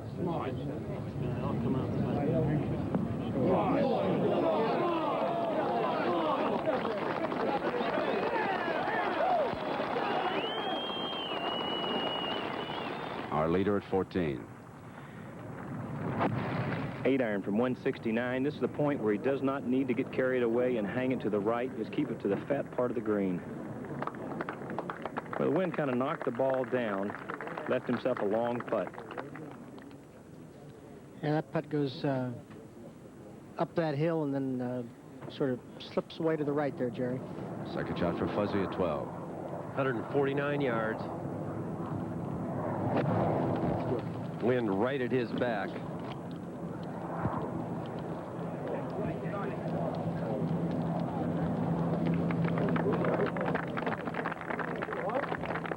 It's a good shot. So only one of the leaders stayed steady on the front side, and that was Jesper Parnevik. 9 straight pars before he finally struck. And can he join Jose Maria Olazabal and Ernie Els as the winners of a major here in 1994? Already the only time in history that the first 2 were captured by non-Americans. Olazabal, the Spaniard, Els, the South African. All young guys, too, Brent. It's kind of unusual to have all the young guys in the major championships. Olazabal's 28, Els 24, Parnevik 29. Here in the tournaments that usually the veterans, usually the experience is so important. It seems as though the aggressiveness of these young fellas is overcoming that. Well, I know you certainly came away very impressed with Parnevik. You said he could put himself in a position to capture this today. You were confident about his chances. Well, I think that, you know, I mean, I think that he was pumped up playing with me the first 2 rounds, and I think he found that after he played those first 2 rounds and he found himself in contention, he was excited, and I felt like he gained a little momentum, a little bit of confidence with that, and I felt it might help take him through, and he played well yesterday, and today he got off to a bit of a shaky start, having to hold a few putts, but that usually helps if he keeps you in. And here's Fuzzy putting his putt down. He borrowed a little too much, and of course Parnevik now all of a sudden is getting a few balls in close to the hole for birdie putts. So well, we'll see what happens. We'll see if he can hold it together and see if either Fuzzy or Nick can catch him. And at the 13th, this is Price's 3rd. Fortunately, the ball came to rest still on a little bit of an upslope for Nick and back into the wind, so I think it's a little pitch he can play. Still a pretty tough shot, Judy. I think anytime you're pitching to that green, when you're standing below and pitching to a level plateau above you, I think it's a hard pitch. Well, that's why I think the fact that the ball stayed on the little bit of the upslope is going to help him. He's got that 60 or 61 degree wedge out. Guys get enough loft today to play those shots.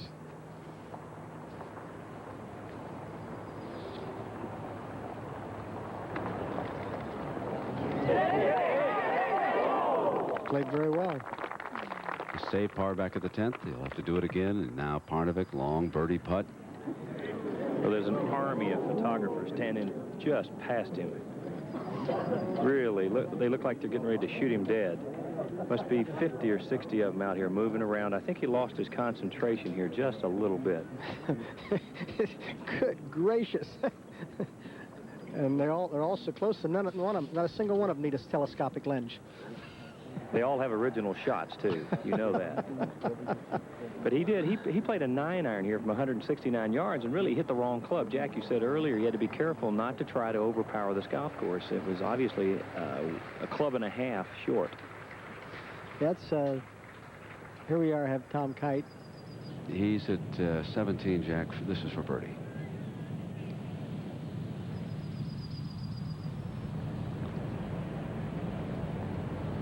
With 3 under for the day. Well, he got off to a good start. He sort of let it go a little bit here in the middle of the round, Brett, and he's finishing up with a nice round, and Tom's had a good tournament. Now Faraday, and I know that Steve mentioned earlier that Dublin was excited and then pointed out that he's from Northern Ireland, but I was over checking with the tourist board, and Steve was right the first time. With their football side having been eliminated over the United States, they told me today that all of Ireland will be pulling for David Faraday and his countryman Ronan Rafferty, that they were going to be very excited. We've heard the cheers all around the course now for Faraday, and if he can run this one in, it'll ignite another one.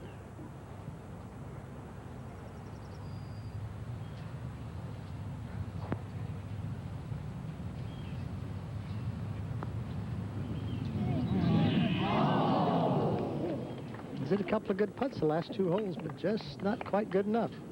Now here's a test, isn't it, for the young man to save par here? Well, you know, I think that, yeah, it is, but I don't think this is the key putt to the tournament. I think it's, he made 3 in a row. Yes, you might make a mistake under his position as his age, and at any age, as a matter of fact, but, well, we'll see.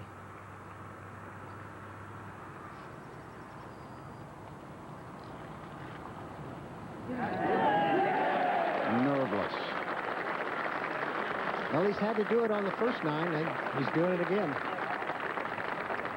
I'm definitely going to wear my hat that way next week. The sponsors are lining up now, though, to buy the underside of the bill. Now, back to Nick Price. Needs this to save par. It's right straight in the hole. Got it at the 12th. That was at the 13th hole. Let me correct myself there. Nick Price saving at the 13th to stay 2 back of Jesper Parnevik, the 29-year-old Swedish star who's trying to follow in the footsteps, really, of the Swedish hockey team, which won the Olympic gold medal in dramatic shootout fashion over Canada earlier this year, and their Swedish soccer team, which won the bronze medal in the United States, beating Bulgaria. So it's been a great sports year for Sweden, and certainly it's not over yet with Jesper Parnevik in the lead here at the British Open Championship. Great international field here, isn't it, Jack? Oh, British Open's the best from that standpoint. Players from all over the world come here and play, Brent, and it's great. I just wish they had a little bit more access to our tournaments at home, and I think that what they do over here is great, and I wish we would follow suit.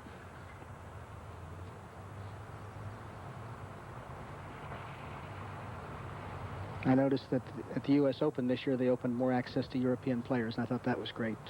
And I hope they continue to do so.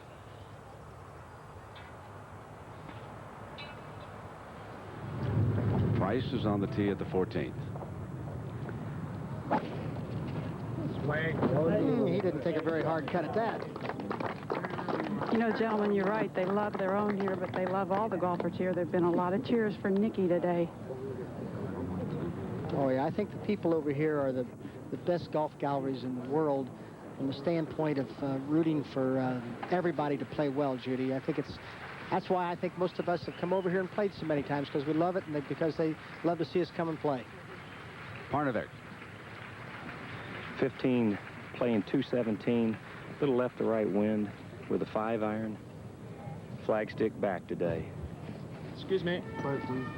Talked to his girlfriend earlier today, Mia Sandston, who says they're going to get married in 2 weeks. So she's really excited out here. Beautiful, blonde-haired, blue-eyed girlfriend from Sweden.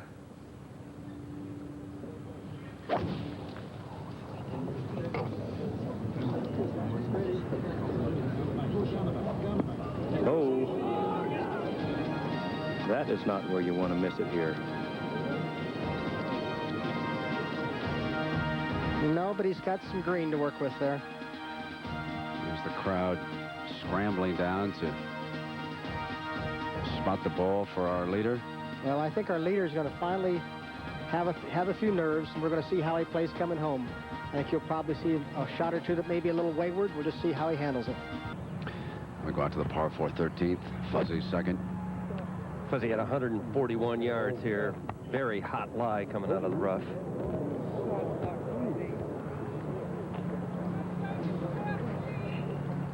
Now back to Parnevik at 15. You know, Brent, the kind of shot that he's got here, Jerry, I assume the ball looks like it's stayed up in the air. Is that correct? Yes, it really doesn't have a very good lie. The ball is ledged up on a big tuft of grass, and he's going to have a lot of grass between his club face and the ball. But the thing here is you're going to open the club face. You got a lofted club. This is the kind of ball shot you can go right under and whiff the ball. Exactly. He's going to have to really make sure he gets a firm hit on it, and he's going to have to swing at it pretty firmly and aggressively to get it up to the hole. Pretty good shot here. That's the best you could hope for, and he left himself a good opportunity to salvage par.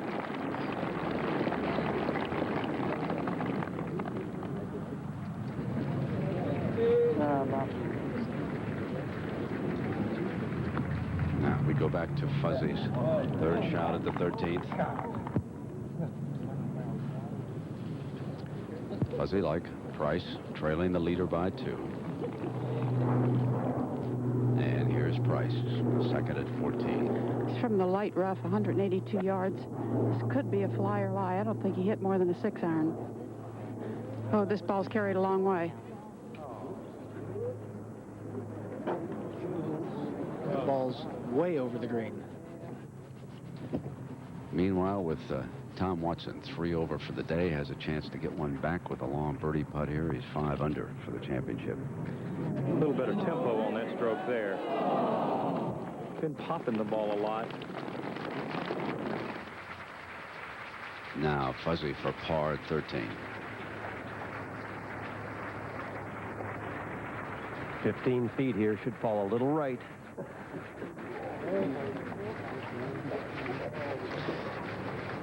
All of a sudden, it's gotten awful quiet out here. Yeah, well, Fuzzy's lost one. Looks like Price is going to lose one, as it looks like Parnevik may lose one. We'll begin with Parnevik. Pretty straight putt, Jerry, up the hill. Exactly, Jack. He's had his speed very consistent today and good speed on the putts. Well, he really hasn't missed one today, has he? No, he hasn't really hit a putt either, as he missed a couple starting out, but he's had perfect speed all day, and that's what's important on this putt. The line is very straight.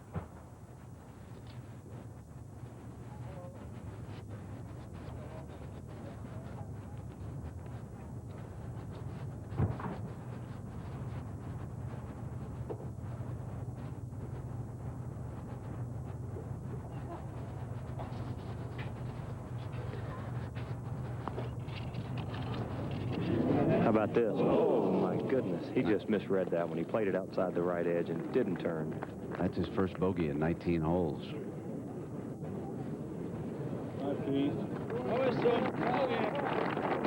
But he may not lose any ground. Fuzzy Zeller stays 2 back with his bogey, and Price, remember, is in trouble at the 14th, having sailed his second completely over the green. And this is Price. And Frank Hannigan, we see I guess it's the edge of a camera tower, perhaps I was looking at right there. What will be the situation now? We'll be back with that in a moment. We want to jump here to the 16th and see if Faraday can make this birdie.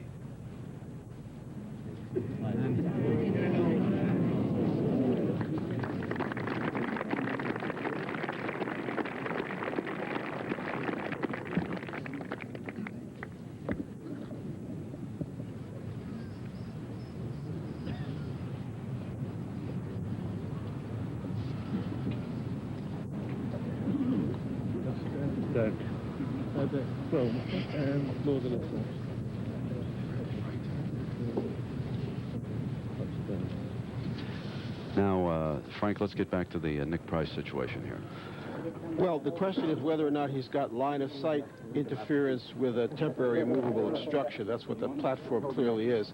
And if you imagine an imaginary line between the hole and the edge of the obstruction, if he's within 1 club length of that line, he'd get a drop out to the side. So he's going to get line. He's not going to have any trouble with the obstruction, and he's of course not going to be penalized.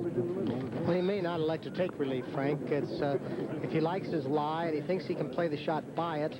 You notice he lifted up the cables that were there from television, and it looks as though he might try to run it underneath there and may stay right where he is rather than drop it. Everybody hold real still, I think that's please. the only conceivable shot that he has, and it's borderline whether there's line of sight problem here, but he's decided there isn't.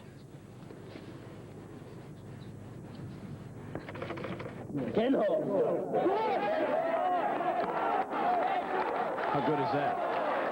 Oh, my gosh, what a shot. How good is that? Heck with the tower. Let's just play, gang. No doubt he knew what he was doing. He knew what he was doing. Great shot.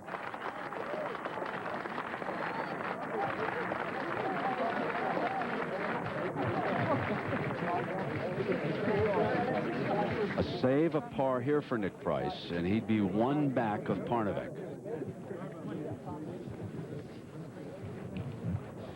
13th tee, Fuzzy.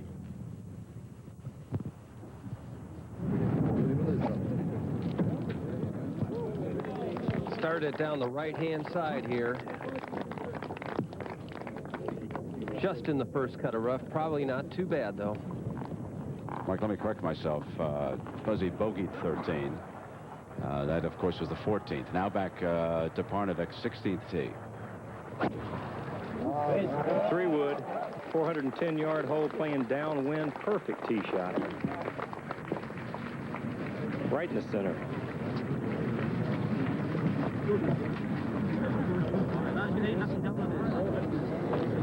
And the difference here in that Fuzzy and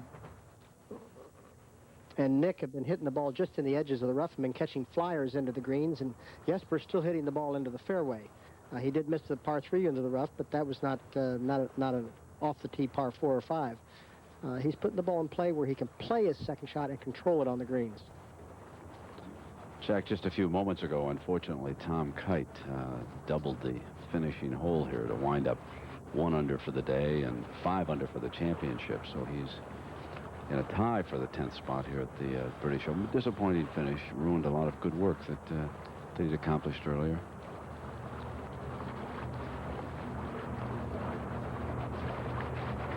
Now let's see if Nick Price can save par here at the 14th. After a shot like that, there's not a chance in the world he'd ever miss this putt, I wouldn't think. He needed to make a shot like it. A shot like that really pumps a guy up when he knows he's looking to lose one now. He says, I'm not going to lose it now.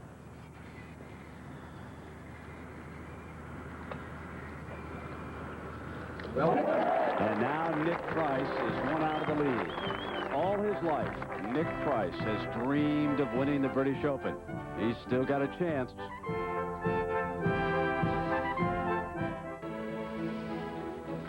The view down from the lovely Turnberry Hotel. And out at the 14th, Fuzzy Zeller's second on the par 4. He's got 185 yards. Real good lie in the rough. Actually, this is one place where the rough might help him get the ball back to the hole, Mark. And yes, he's up there on that top level. That's not been many balls up there around that hole today. Now our leader. Second shot on the par 4, 16th for Parnevik. 127 yards downwind with a pitching wedge. Just wants to keep it left of the hole. And past it, Jerry. Really a sucker pin here today. Pin on only 8. Really nipped that ball well, taking it in from left to right in perfect position. Smart play. That pin's 8 on, but 8 on is not really 8 because you hit the ball about 3 or 4 on that green, it's back in the water. Now Nick Price on the tee at 15. It's 217 yards, an elevated tee, helping win the 5-iron.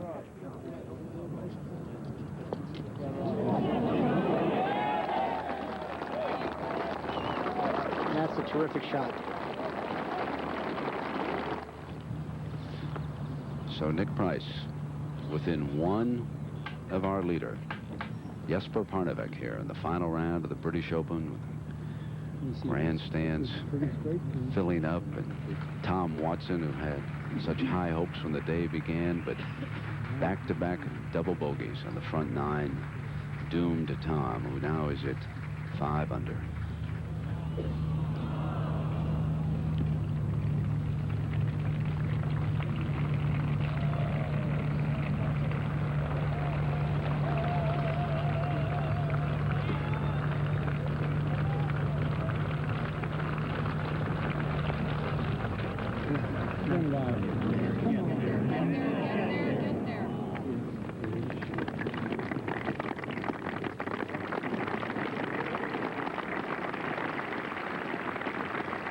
Fuzzy Zeller, 2 back of Parnevik. Chance to pick up 1 here. This is a putt he just about has to make. And one he can make down the hill. Not much break, a little to the right.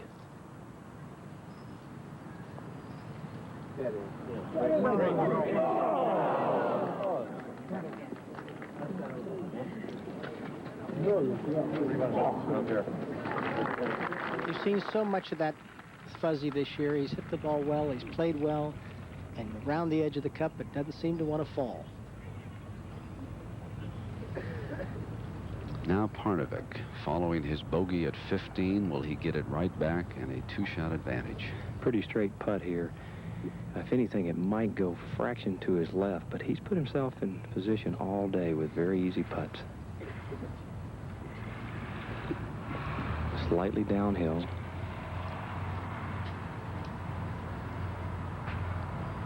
You know, the putt he misses on the last hole, he just misread it. He's really hit some solid putts today.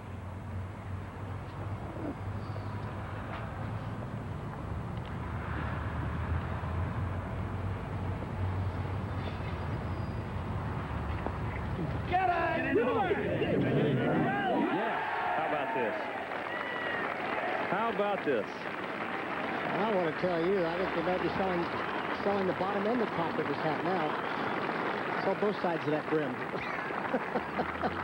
What a great putt. Now it's his tournament to win.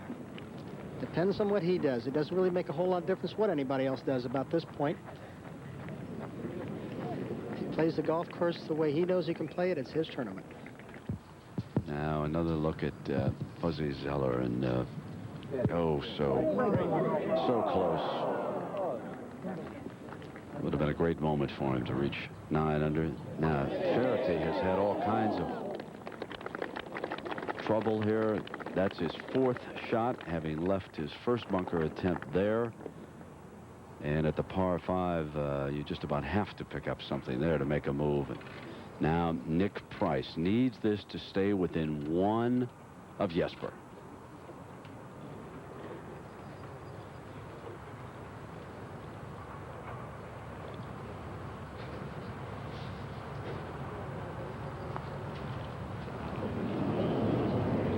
They picked that one up, it looked like. That did not look like Nicky Price's stroke. Parnevik knows that he can play this hole with an iron and another iron to get home. He knows that 4-4 is going to win the tournament. And that's what he's going to try to do. Just put it in play off the tee. Stay away from the bunker. Hit a perfect tee shot and got an ugly kick, but he still has a very nice lie in the left rough. So the young Swedish star with a 2-shot lead in the British Open. Over the last decade, you see Spain, you see Scotland, you see England, you see 1 United States winner, you see Nick Faldo for England 3 times, Australia in there with Norman twice and Ian Baker Finch. Folks, you do not see a Swedish star, but he could add his name to those who have won the majors this year. Spain with Jose Maria Olazabal, Ernie Els from South Africa. No Swedish golfer has ever won a major championship, and for young Jesper Parnevik, this is his only 2nd major championship appearance, with Fuzzy Zeller on the 15th tee, trailing by 3.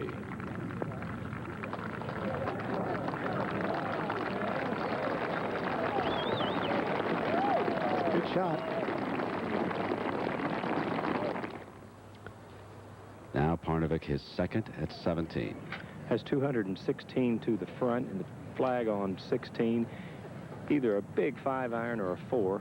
Good lie on an uphill slope. Just needs to aim left of the flagstick and let it bounce in towards the hole. Oh, no. No, he really dipped on it with his right shoulder and hit a big pull to the left. That's out left by the crowd control fence. And not good. The only good thing is he's going to have a lot of green to work with from there. That's well short of the green, Jerry. I don't think that's too much of a problem. But, you know, we said a couple holes ago, I thought he might have a wayward shot here and there, but still, he's holding it together pretty well with his putter, and that's been great at this point. Now Nick Price, 2 back on the tee here at 16. Well, he walked by me at 15 and says, I have to put the ball in the fairway. This is going to be in the fairway. It is that. That's over the crosswalk.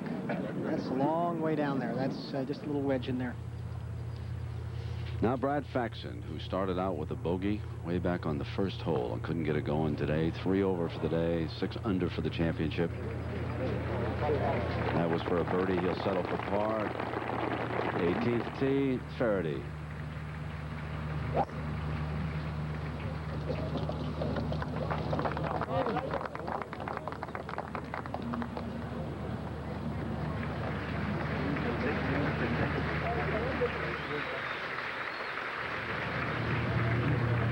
see if Fuzzy can pick up one here at the par 3 15th.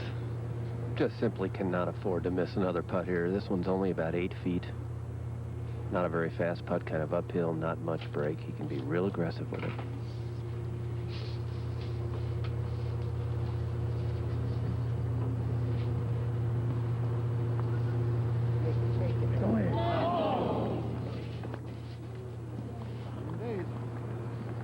One of them days, man. The old one of them days.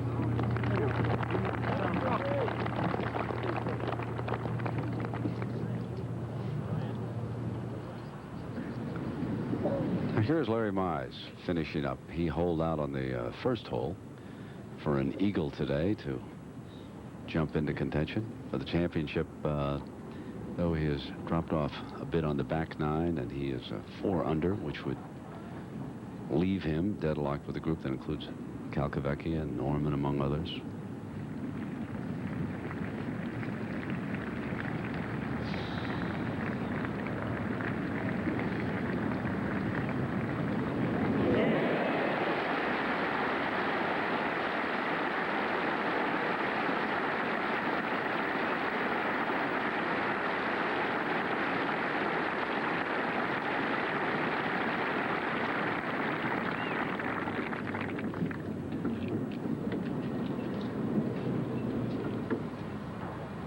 Leader. He's won only 1 golf tournament in his professional career. A year ago last week, he captured the Scottish Open over at Glen Eagles, defended it well, and wound up 3rd last weekend here, and now he's closing in on a little bit of golf history. Well, he has a very good lie. He has plenty of green to work with. He's just short and left, obviously, and there's a little mound between Jesper and the hole that he must carry. After some of the shots I've seen him hit today with that sand wedge, I don't think he's going to have much problem stopping this ball. It's just a matter of making and executing a proper hit on the ball. Well, he certainly missed it in the right place, Jerry. Well, that's what you have to do. You have to miss it the right place if you're going to play. He certainly seems to be a very cool customer at this time. I don't see any faltering. He doesn't look nervous at all. He's very in control.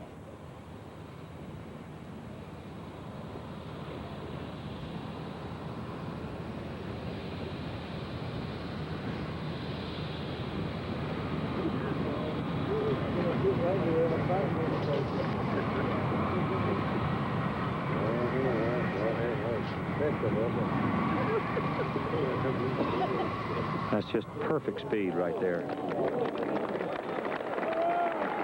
That's the golf tournament right there.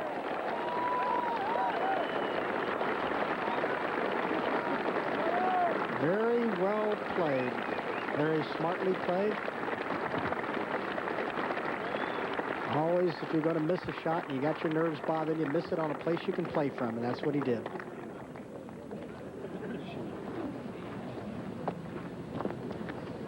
Youth is being served this year. Olafable capturing the Masters down at Augusta, Georgia. Ernie Els, the U.S. Open title holder, at the age of 24, and now Parnevik is 29. Here's Price, 16, second shot. It was 94 yards, a sand wedge. And if you wonder if he knows the score, I assure you he does. He walked all the way to the green to look at the leaderboard.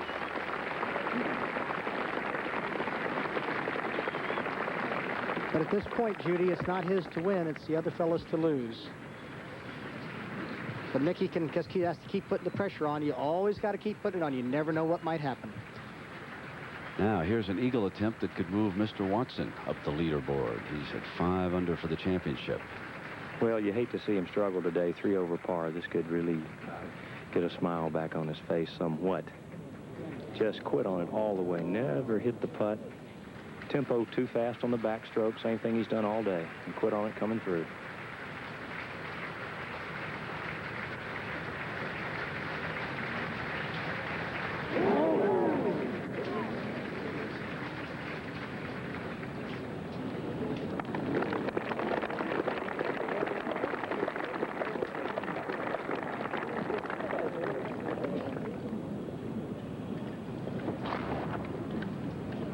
And now Parnevik. has played, huh, Jack? He's played beautifully. I've played, as I say, 2 rounds with Jesper, and he's played 2 rounds with Tom. So I guess he's played with a couple of guys that know the golf course, and he's shown us a thing or two through the 2 days, or through the 4 days. Learned well from the Masters.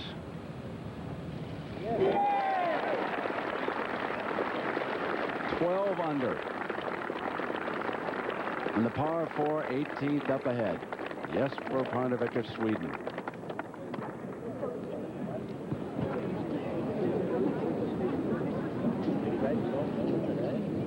Nick Price, 3 back. Just about has to make the birdie putt at 16, then hope he can get himself into eagle position at 17. It's an uphill battle now for Nick. Most of these fellows have completed their rounds. I want to say something about Nick Faldo in case you just joined us. Faldo, who was really totally out of it, came here today and shot a wonderful 64. That ties the low round of the day with Anders Forsbrand, who also shot a 64. Big day for Swedes here at Turnberry, isn't it? Forsbrand with a 64 now. Fuzzy at the 16th tee.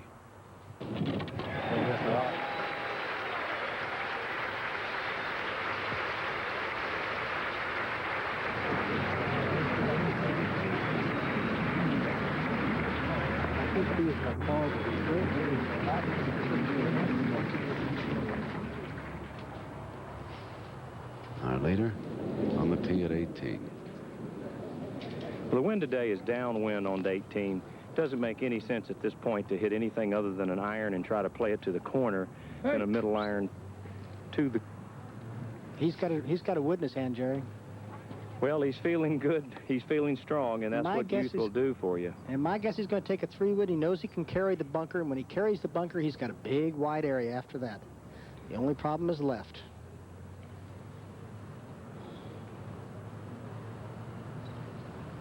You're the man!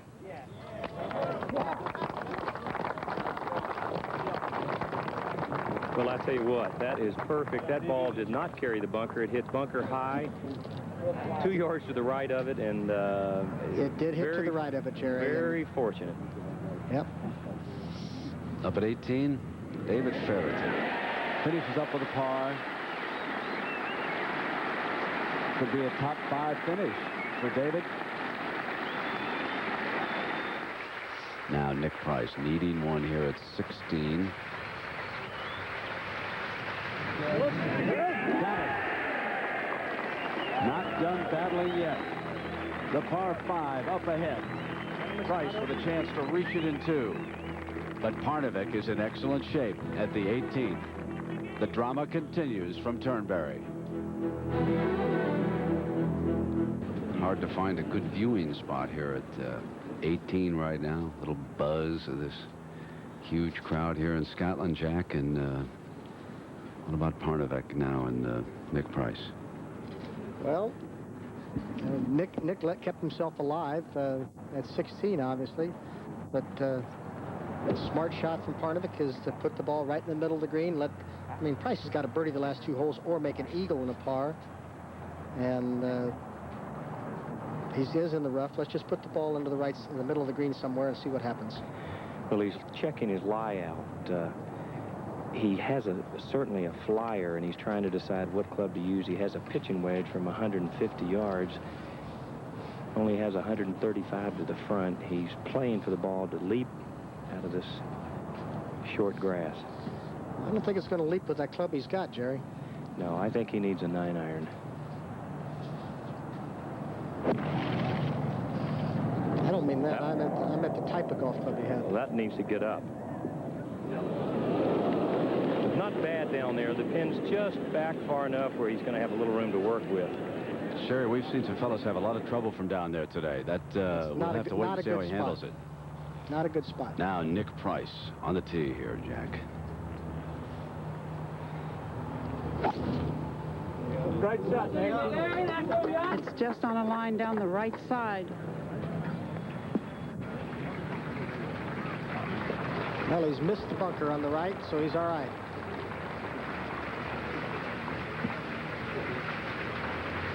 Well, the one thing Jesper doesn't want is to give one back here as he arrives at 18.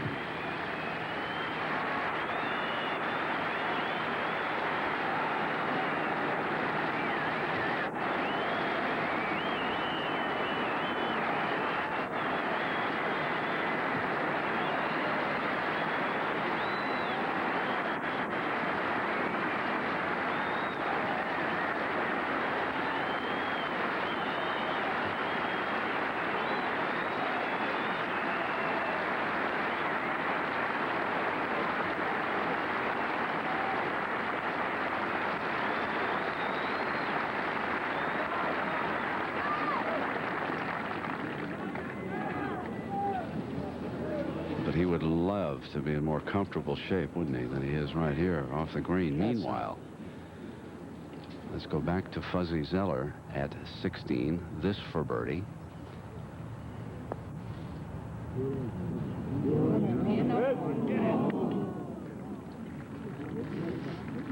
Had some chances, didn't he? Just couldn't make the birdie putts fall in on the backside.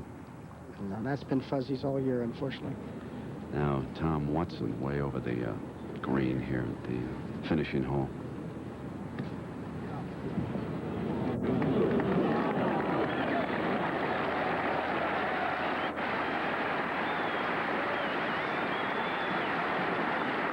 Five British Open championships he's won, adored by the Scottish crowds. Very disappointing finish though for Tom. He had high hopes of catching Harry Varden here this week, didn't he? Yeah, I think Jesper has got some difficult golf shot here. Well, if anything is to his advantage, it is on the upslope where he can get underneath it and loft it up, just like pitching the ball underhanded with his right hand. Do you think he's going to throw it up in the air, Jerry, or you think he's going to bounce it into the bank? No, I think he's definitely going to loft it up. Do you? You think he can stop it on the green if he lofts it? I do, Jack. The green actually has just a tiny bit of slope towards him the first 3 feet, and then it goes the other way. So if he can loft it on about 3 to 4 feet softly, he's got a shot. Yeah, let's see.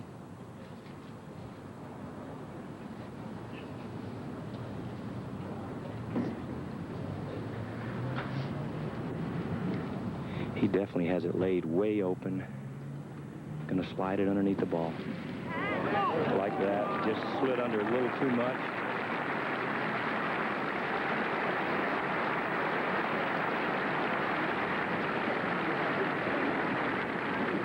Well, he's now got himself a tough putt after he aimed the ball at the flag, and he really needed to put it in the middle of the green. But of course, he hasn't backed off all day, so I guess he's going to live or die with the same type of play. Now we'll go back to Nick Price here at 17. He took a long look, but once he makes a decision, he goes. It's 215 yards. The wind is helping. He has a perfect lie. Right, by job. And he's hit it to the left side. Get up. Well, he has a chance at an eagle, but it will be a long opportunity. But he may just need a birdie, Judy, depending on what happens up ahead here. This is going to be a very testing putt for our young Swedish leader. If Parnevik bogeys the 18th and Price birdies the 17th, we'd have the swing that would leave them tied.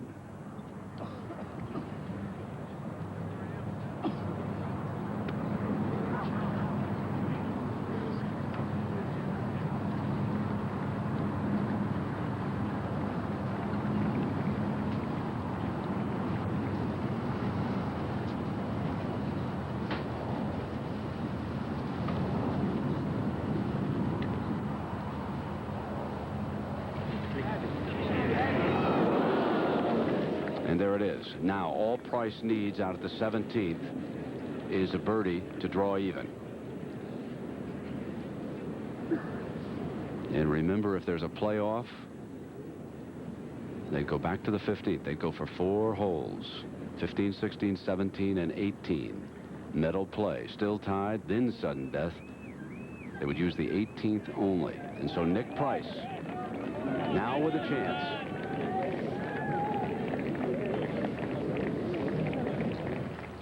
First, it'll be Watson finishing up here. This is for par.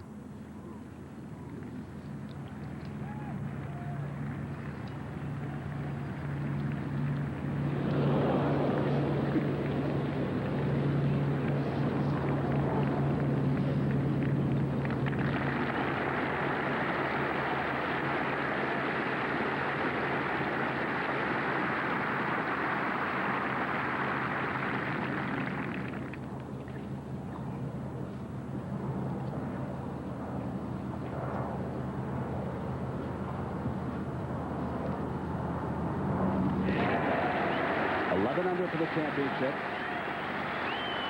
67 for the day.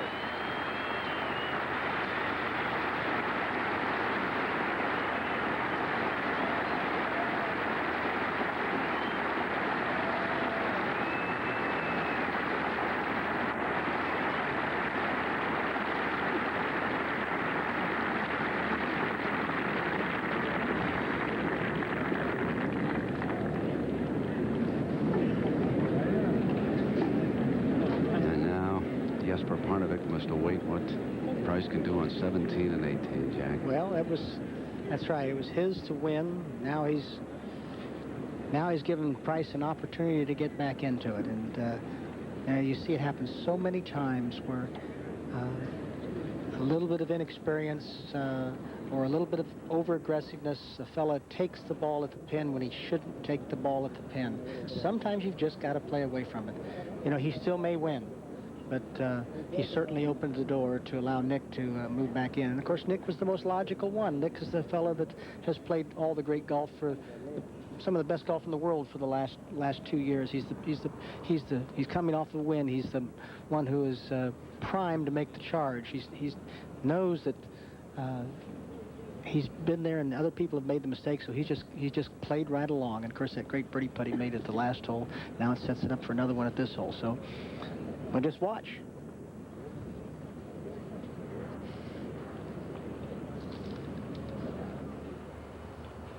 Now, meanwhile, the engraver, not too sure right now. He's holed up.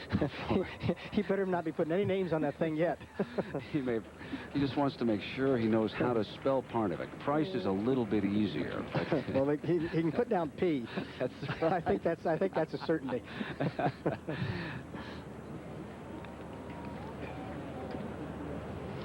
Nick Price finished second in this championship. Royal Lytham and St. Anne's to Seve Ballesteros. He shot a 68 that final day, but Ballesteros weighed in with a brilliant 65. And Nick Price has been nibbling and trying to win this championship for so long. He was one of the favorites, the pre-championship favorites. He won his last outing over in Chicago. That was at Cog Hill. Then he took a week off and came here to play the British Open. He played with an old set of irons when he won the Western Open, and that same set of irons is in his bag this week. He's hit them a long way. It's what's made it a struggle, because he's certainly not gotten this far with a hot putter. Now, the first putt would be for the outright lead. How long is it, Judy? Well, I'm going to call it very close to 40 feet. Downhill, will die to his right.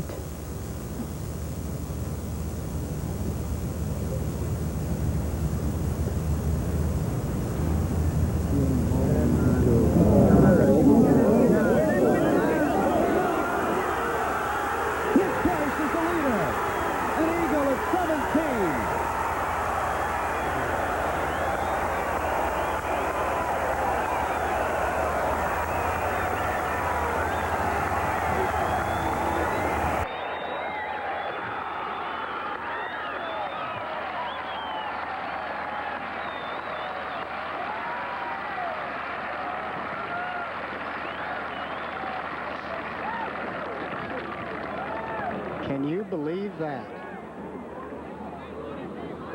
Hasn't made anything, and all of a sudden, boom, boom. Birdie eagle. It was a shaky front side today for Nick Price. A couple of bogeys, a couple of birdies. Then he saved par brilliantly on number 10. And let's watch this again.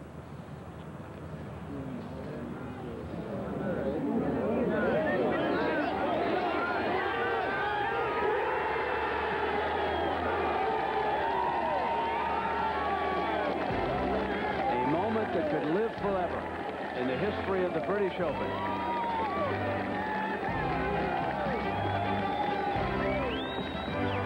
And Parnevik, here's the sad news.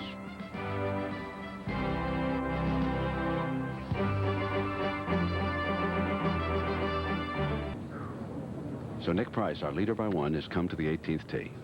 Well, let's see if Nicky plays it like a veteran. He's got an iron in his hand. It's a 2-iron, Jack.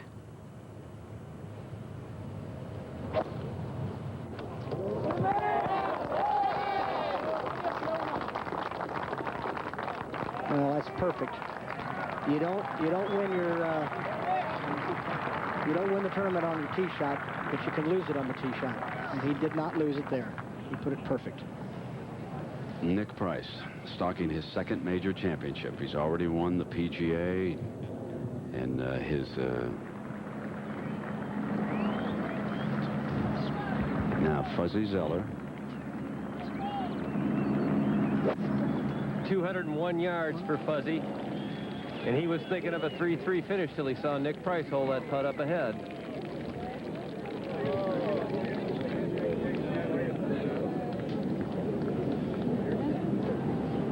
Well, Mark, there's nothing wrong with thinking about a 3-3 finish.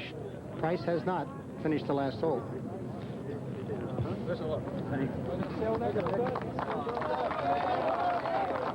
So Price and his faithful caddy, Jeff Medlin, known far and wide as Squeaky, stride on out for what could be another major title for a man who by the end of the year could be ranked #1 in the world rankings, couldn't he, the way he's going? He's moved into the top 5, challenging Norman and Faldo. Should be a big moment for him, Jack.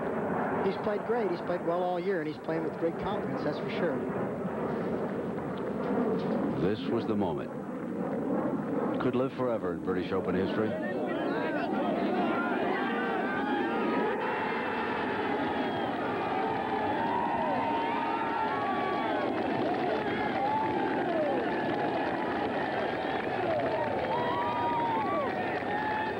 Saving par at the 13th, the 14th, and the 10. Remember, he started out today bogeying 2 of the first 5 holes before he steadied himself, and young Parnevik can only sit there and wish they had played the 18th differently.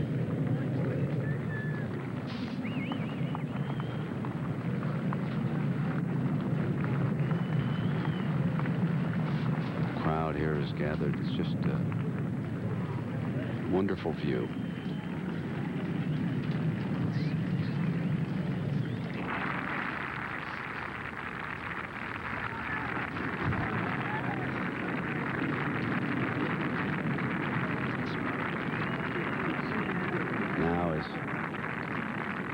Nick comes down toward his tee shot. Fuzzy Zeller is in 3rd.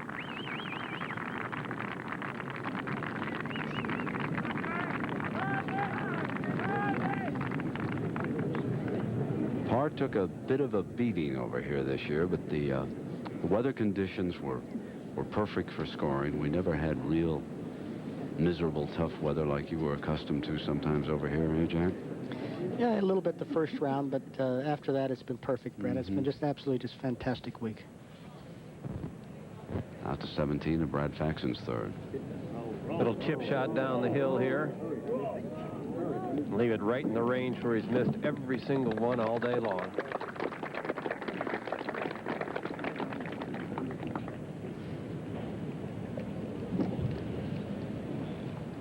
And here's the man of the hour, Zimbabwe's Nick Price.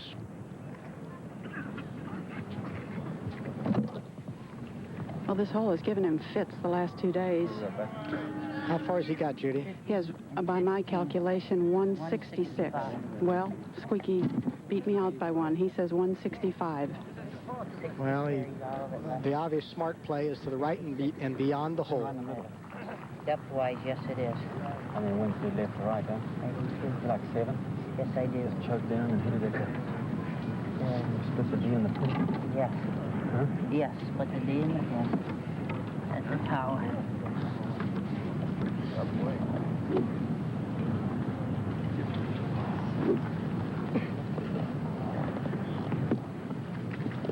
I don't think there's anything we can say but watch here. It's all up to Nick Price.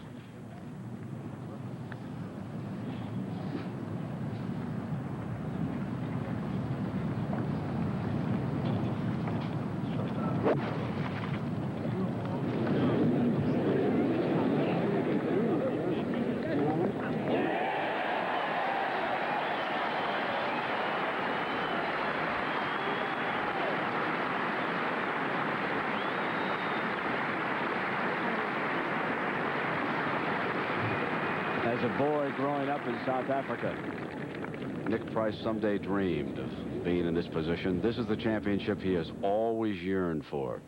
Now we go back to the 17th and Faxon.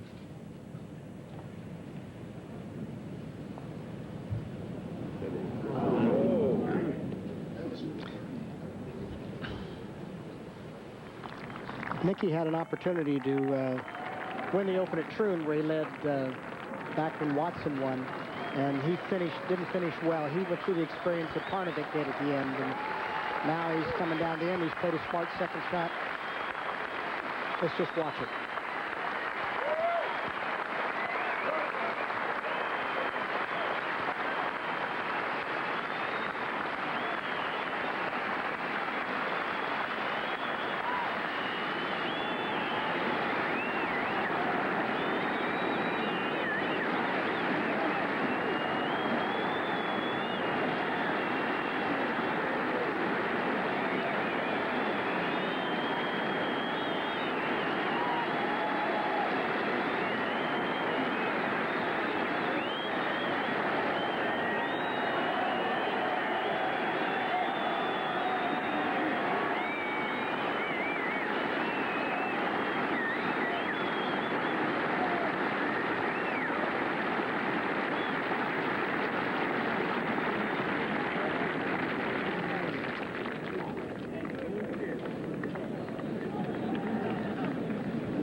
Think about it. It's been a wonderful summer for the continent of Africa, with Ernie Els capturing the U.S. Open, and now Nick Price 2 putts away here for a British Open championship.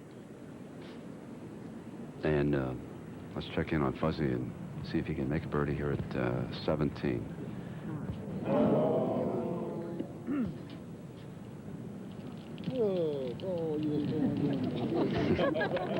Hasn't lost his sense of humor, and I suspect he never will. Now, Ronan Rafferty. This is his 4th here at 18.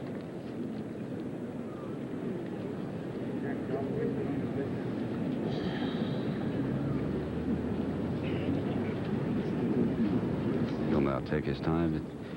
Jack, it is as steady as Parnevik played. It was 2 bogeys on the finishing 4 holes. 15, bogeyed out there, and then, of course, got himself in trouble with just not playing as you suggested, just doing what Nick did here on the 18th. Well, you know, he played all day knocking the ball at the pin. And the only time that he didn't hit it at the pin was at 15, trying to make sure he didn't hit it left, and he hit it too far right, and he made bogey. And I think he probably came down to the end. He says, I've hit everything else at the pin. That's where I've been successful. I'm going to take it at the pin. I think it probably was a bit of a mistake, but then, you know, he might have gotten away with it and won the tournament.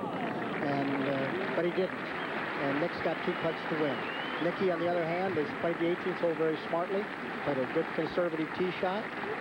He's hit the second shot absolutely perfect, right in the middle of the green, just past the hole and to the right of it.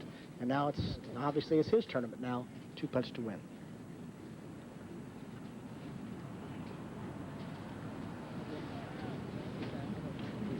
Well, like Price, Parnevik traveling over to the United States to play on the PGA Tour. Price calls Florida his home now, has for some time. And it is amazing how his game has suddenly flourished here over the last few years. Very popular fellow. Nick Price is one of the nicest men. This is going to be a very popular victory, should he get it done, with his fellow competitors on the PGA Tour. And Parnevik can do nothing except watch back there on a monitor provided by the BBC and wonder whether or not it will end here or that they go out to the 15th. Price, of course, would have to 3-putt for that to happen, and one would not expect that to be the case with a great veteran here like Nick Price. This will be a hugely popular win with the golfing community if he accomplishes it. 2 to win the championship.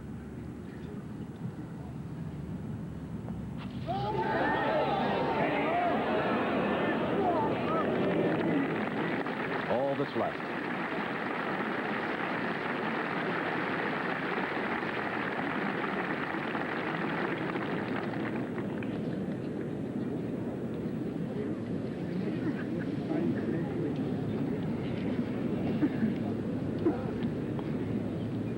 Ronan Rafferty now will attempt to clear the stage and leave it to our man of the hour.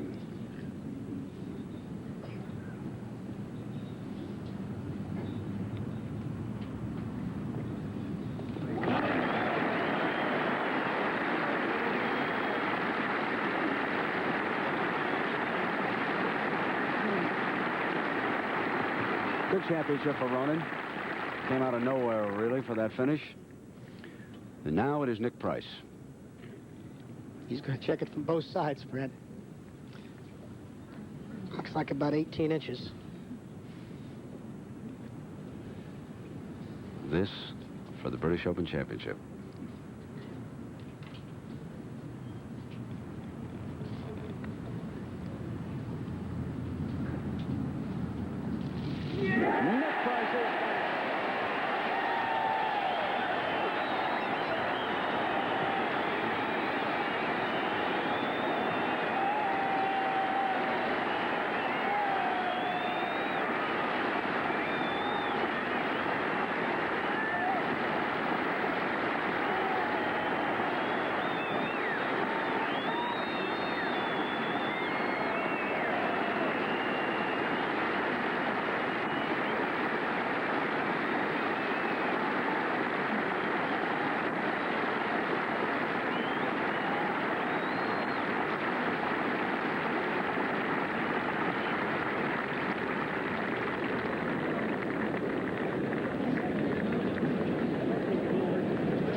Let's go to Steve Melnick, who is with Jesper Parnevik. Steve? Jesper, how painful was it to watch Price play the last hole? Well, I mean, he made a good eagle on 17, obviously, but it feels tough. I mean, I didn't watch the scoreboard on the back nine, and I thought I needed birdie on the last. I don't know why. I thought someone, because I looked at the scoreboard on the front line, someone was 11 under, I thought. So I thought I needed about 13 to win. And the ball didn't fly out of the rough, and I just hit the bad putt in the end. If you had accurately known the status of the leaderboard, would you have played the final hole differently? Yeah, I wouldn't have gone for the pin there, because the pin was actually getting pretty tight on the left side. I would just probably gone for the middle of the green and two-putted. How did you think you actually stood when you reached the 18th tee? I thought I was 1 or 2 behind. I don't know why. I just never looked. I never watched it. I heard a lot of roars behind me all the time, so I thought they were doing great. And the first time I looked at it was actually on 18 here. So when you stepped up there, you thought someone had caught you and then passed you from behind? Or I thought someone was ahead of me all the time. I thought I was chasing someone else, and it was just a bad mistake. Well, your play was exemplary. Jack Nicklaus had a lot of wonderful things to say about you. We think this will be the first of many such occasions which we see you contend on the final day. Brent? Thank you, Steve. Jack, when you play 2 rounds with him, you might show him where the scoreboards are. That's extraordinary for me to hear that. I can't believe that, and I can't believe that his caddy wouldn't have told him on the 18th tee, Jesper, you've got a 3-shot lead. I mean, I can't believe that. I mean, it's just unheard of to me. I've heard of guys staying away from the scoreboard, and you know, it's not a bad idea. But coming down the stretch, you have to know where you stand. Well, the last twosome, Fuzzy Zeller and Brad Faxon. For Fuzzy, it has been a wonderful championship. Here he is in 3rd place right now. Disappointing day, certainly, at 1 over par, but he's 8 under for the 4 days, and that has him clear by 1 in 3rd, and now the name Price can be put on the claret jug. It's interesting, Jack, that I remember on that final Sunday at Oakmont that Ernie Els didn't glance over at the scoreboard and realize his situation, too. Well, he might have played the 18th hole at Oakmont differently if that had happened. I don't know. I don't understand why you wouldn't want to look at the scoreboard. You've got to find out where you are. I mean, you got to know how to play the last couple holes. I mean, strategically, you have to know it. Well, I guess that's how you learn. That's a painful, painful lesson for Jesper Parnevik as Fuzzy Zeller arrives at the 18th. Along with Brad Faxon there, Another disappointing day for Brad, but also he had played very well here.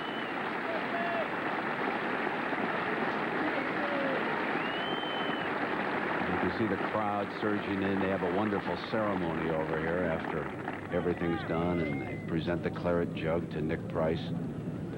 A very popular win. And Chuck, I want to take you back to the to Jesper's second shot at 18, because this is the one that really set up the dramatic change, didn't it? Yeah, I mean, if he's got a wedge there, he's playing it on the short side of the hole. If it's 150 yards, he's got to be playing the ball to the long side of the hole. And you know, we said he's not going to hit the ball back there. Jerry and I were talking about it. We said he wasn't going to hit the ball past the hole with that club. And he took it right at the hole. And that's really the only place that you really have not much of a chance of getting the ball up and down from.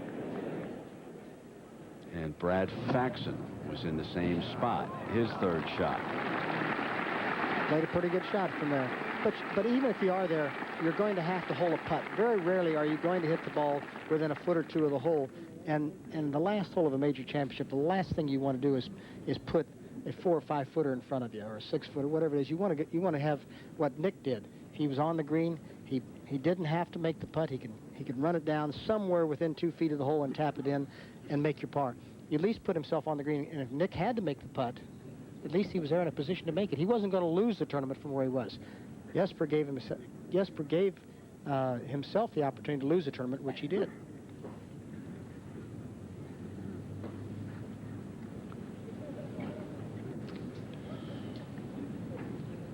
Two putts for third for Fuzzy. And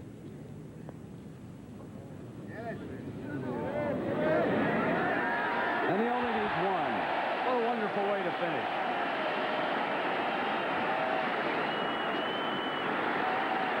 Well, Fuzzy finally made a putt, and it didn't change his status on the leaderboard one bit. He went from 8 under to 9 under, which kept him in third place no matter what he did. That's still a great tournament for Fuzzy. It's the best finish ever in a British Open, and I know he's pleased. I know he's disappointed, but I know he's pleased. Now Faxon, this would keep him in 7th place, and this would be a strong top 10 finish for Brad Faxon. Otherwise, he falls into a tie with Faldo, Kite, and Montgomery. Still in 7th place, but he just goes into a tie. It's not alone. He won't be alone, that's right.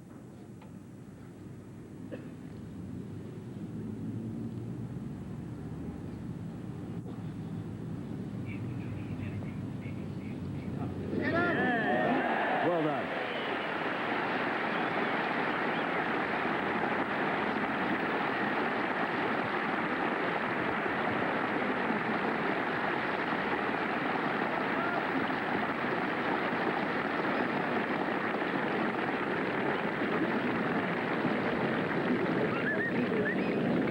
Let's join Steve Ryder of the BBC. He is with our winner, Nick Price.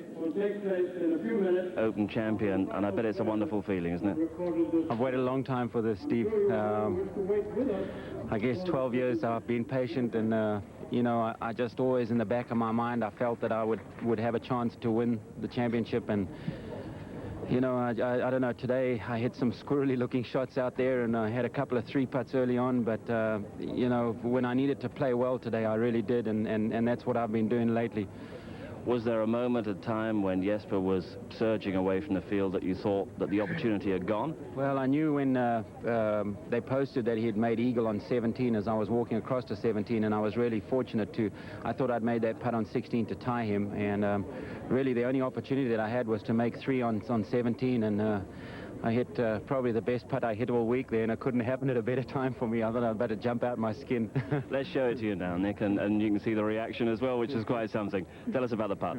Well, it wasn't too much breaking. It was just a question of running it over there's a little dip here, runs down around about there, and it just had the right pace on it there, and when it was running down, I couldn't believe it went in. I just about jumped out my skin. But Squeak and I had a really good read on it there, and you know, when you need to do something like that and you go ahead and do it, it just, it's a great feeling. And I was trying to get my heart to slow down for the last 2 holes. Urging it in. But how did that affect things? How did that affect your move? The adrenaline was pumping down 18, Well, I'm I think sure. I hit a 3-iron on number 18 about 270 yards, and normally I'm about 195 or 200, but, you know, we knew the adrenaline was going, and normally hit 2-iron off there, and I hit a 3-iron, and I was very happy to see it land in the middle of the fairway. We're delighted for you. You must think the Open Championship owes you this, though. Well, no, I never ever felt that. You know, it's just something that I wanted to win so badly, and you know, I'm just so happy. I got to thank so many people. You know, it's been a long, hard road since 1982, but it's been worth every bit of it. Thoughts for Jesper, because you've been there before, haven't you? He's got a great career ahead of him. You know, this is just his first year in America, and I think he's starting to make an impression over there. And you know, I think we all know that you have to pay your dues in the major championships, and very few people get out there and win in their first effort. So, especially being in the hunt, and I think he's a great player and he's got a great future. You've certainly paid your dues, and this Open Championship, long overdue. Congratulations. We're delighted for you. Thanks, Steve. Nick Price, he's our champion. And they'll present him with a claret jug that'll say 94, Nick Price. You were close in 82 at Troon. You were close again at 88 at Lytham. Is this redemption? I don't know. I call it a long time to wait, you know. I just feel like, you know, that my patience has paid off, all the hard work that I've done with Dave Leadbetter over the last 12 years. In fact, it was only 4 months. I started working with him 4 months before that British Open in 1982, and I just think that, you know, if you work hard at something, and if you've got a little bit of talent, and I just feel very fortunate the situation I'm in right now, Steve. We watched you play some marginal shots, but we watched you play a wonderful little pitch for behind the green at 14. We're going to see if we can't show it to you here. How important was that? Well, it was big because, you know, I'm trying to make a birdie because I was behind, and I've been practicing this little run-up shot, and I was really fortunate there wasn't any rough in the way, and I just put a 7-iron off my back foot here and just kind of put a little bit of hook spin, close the face so it'll run, and this thing just went beautifully up the bank here. And at the one stage, it looked like it was going to go in, and I was very happy to make par there. And, you know, I was trying to force the pace a little bit there, and I think I was fortunate to not pay the penalty by making 2 pars on 13 and 14 because there were 2 really good up and downs. But, you know, in that situation, I knew, you know, Jasper wasn't coming back, so, you know, I was actually surprised he made bogey on 18. But you did something interesting at 16 after you hit your tee shot. What was that? Well, I walked up. I couldn't see the leaderboard from where my tee shot had landed, so I walked up, down, had a look at the leaderboard, and I could see that, you know, he was 10 under and I needed a birdie, and I thought, well, you know, wait and see. I wasn't going to try and get it too close to that pin. It's treacherous there. If you're maybe 3 feet short with your wedge shot there, it's going to screw back down into the water. So I played. There's a little bank on the left there, and I just nipped my 60-degree sand wedge perfect. It caught the bank and sucked back down. I guess I had about 12 feet, and you know, if I made birdie there, it was a bonus. The fact that I hold the putt and went on to the next tee and seen that he had made eagle really, you know, got my tail in the air a little bit, and I knew I had to make a good finish. Nick Price, British Open champion 1994. It has a nice ring to it, doesn't it? I can't wait to see my name on that little claret jug there, Steve. That's something that, you know, I've had one hand on that trophy a couple of times. You know, now I'm going to latch onto it with both hands. I'm not going to let it go for at least a year. All right, Nick, on behalf of all of us at ABC Sports, congratulations. Brent, got a great champion. You sure do, Steve. Thank you very much. And we will see the presentation of that claret jug to Nick Price. And also, we're going to take you back in time to a great duel between Jack Nicklaus and Tom Watson as we continue. Nick Price. Name looks good, doesn't it, as champion? And again, the United States without a victory here at the British Open in this decade. And the major winners in 1994, Spain, South Africa, and now Zimbabwe. But we can claim Nick Price. Plays on the PGA Tour and lives down in Florida down there in Steve Melnick country. Now, the chairman of the Championship Committee of the Royal and Ancient here is Neil Roach, and he is presiding over the ceremony down on the 18th green. championship. Sadly, it was not to be.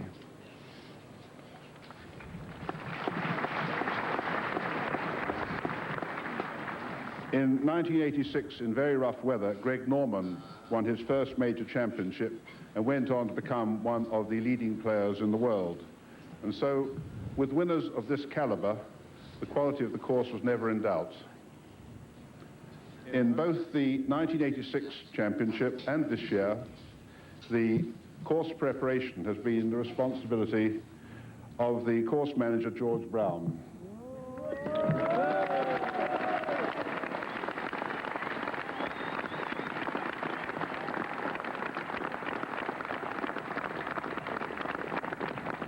George and his staff have put in a tremendous amount of hard work, and the superb condition of this course reflects this. Seldom can a golf course have been presented in such magnificent condition, and it has won universal praise. George.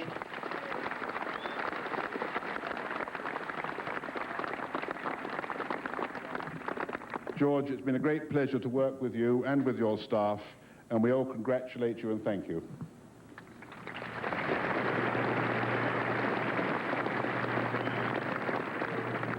Two weeks ago, with an entry of 1,701, this championship got underway with regional qualifying competitions at 11 courses throughout the country, and last weekend, final qualifying competitions were held at 4 local courses. So that well, we can see back here Nick Price still going through with the interviews with the radio and the TV folks, and Neil Roach will continue with the ceremonies. We'll see the presentation of the claret jug. You know, as we went down to Neil, he had just referred a bit earlier to a great 1977 championship. So a lot of people that I've spoken to said that when they watched on television, they thought it was the greatest golf competition they'd ever seen between our Jack Nicklaus and Tom Watson. And a few days ago, the two of them got together, renewed memories, needled each other a little bit, had some stories of that great championship at Turnberry.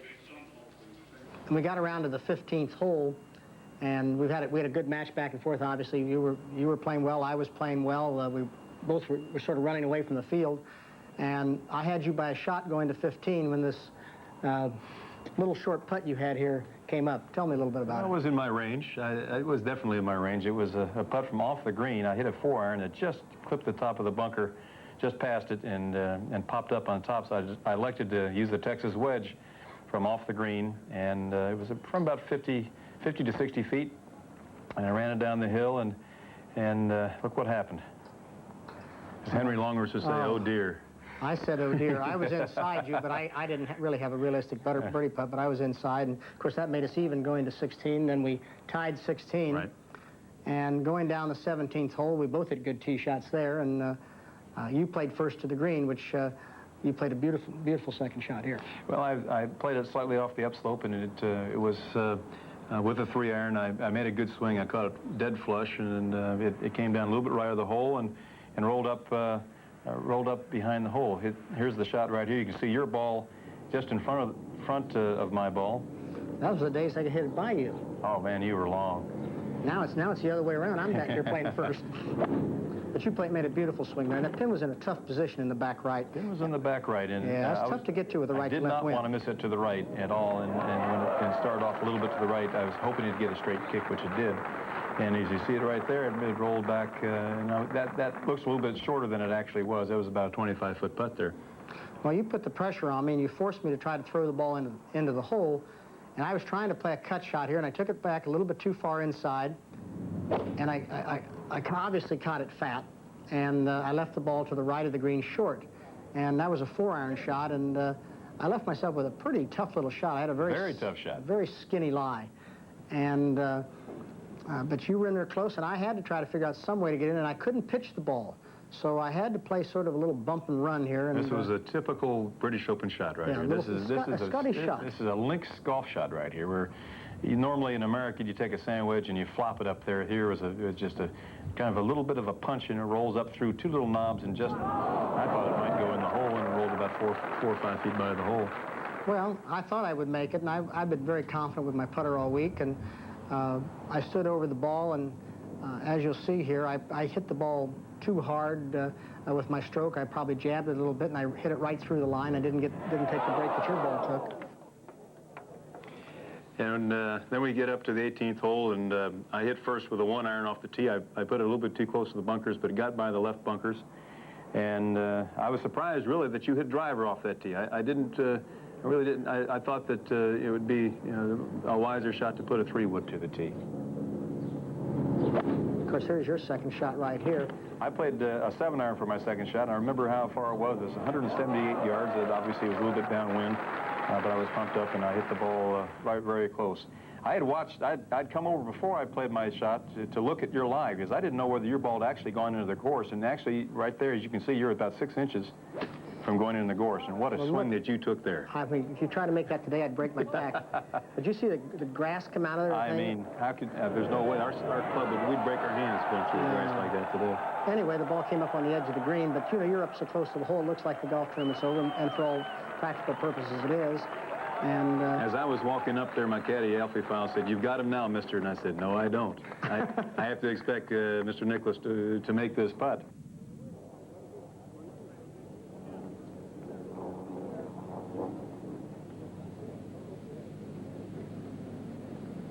In the hole.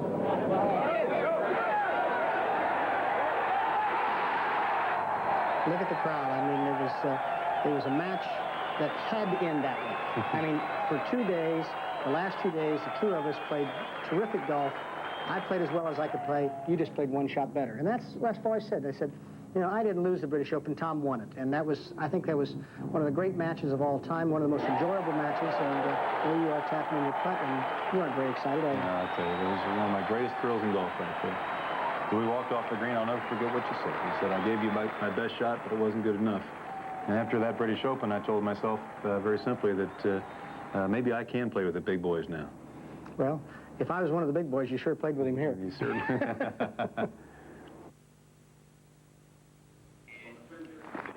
And now the moment the new champion has waited for. He will be introduced by Michael Benalik, who is the secretary of the R&A. Gold medal, and the champion golfer for the year with a score of 268, Nick Price.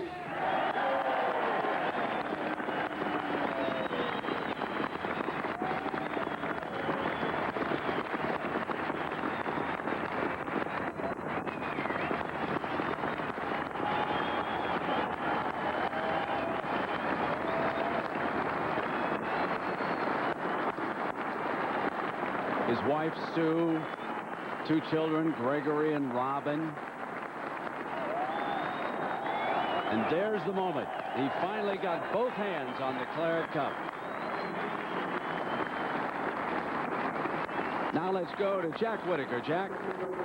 Well, Brent, what a wonderful and unpredictable game golf is, and what a wonderful and unpredictable thing the British Open is. The first 2 days belonged to Tom Watson, as he went for that 6th and tying record of 6 British Open wins. And then yesterday, the sun came out, the winds diminished, and about 12 players shot themselves into this championship. And we thought today, with rather calm weather, that we would have one of the great shootouts of all time. Instead, what we saw was a great retreat at Turnberry in the first half of today's final round, as one by one, players were missing fairways, greens, and putts, where yesterday it had been a walk in the park. And you could see the tension as they tried to get their nerves and rhythm together. And it gave further proof that a major championship is not just another tournament. This championship came to life when the leaders made the turn on the back 9, and young Jesper went out with a birdie thing and started to play so aggressively, and it looked, of course, that he was going to be the winner until the magnificent putt by Nick Price at 17 and the subsequent bogey by the young Swede on 18. But I can remember in 1982 standing behind the 18th green at Troon with Tom Watson as he waited to see whether the very young Nick Price could tie or even beat him. And young Nick came a cropper at the par 3 17th. Price learned an awful lot from that tournament, and young Jesper will learn from his mistake today. We're going to see a lot of the young Swede and David Faraday and Ernie Els. They're the new look in golf, and it's a great one. But right now, we have a tremendous champion in Nick Price. This has been a magnificent British Open, as once again Turnberry has presented us with a gem. Indeed it has, Jack. Nick Price, a 66 on the final Sunday. 268, and he is the British Open champion. Next year, the Open Championship returns to the citadel of golf, St Andrews, home of the royal and ancient, and where the influence of the old course is such that it defines the very game. The reason there are 18 holes is because that number fitted quite comfortably into the confines of the old course property. It will be the 24th British Open for the old course, the last having been played here in 1990, when Nick Faldo, in full command, won by 5 strokes.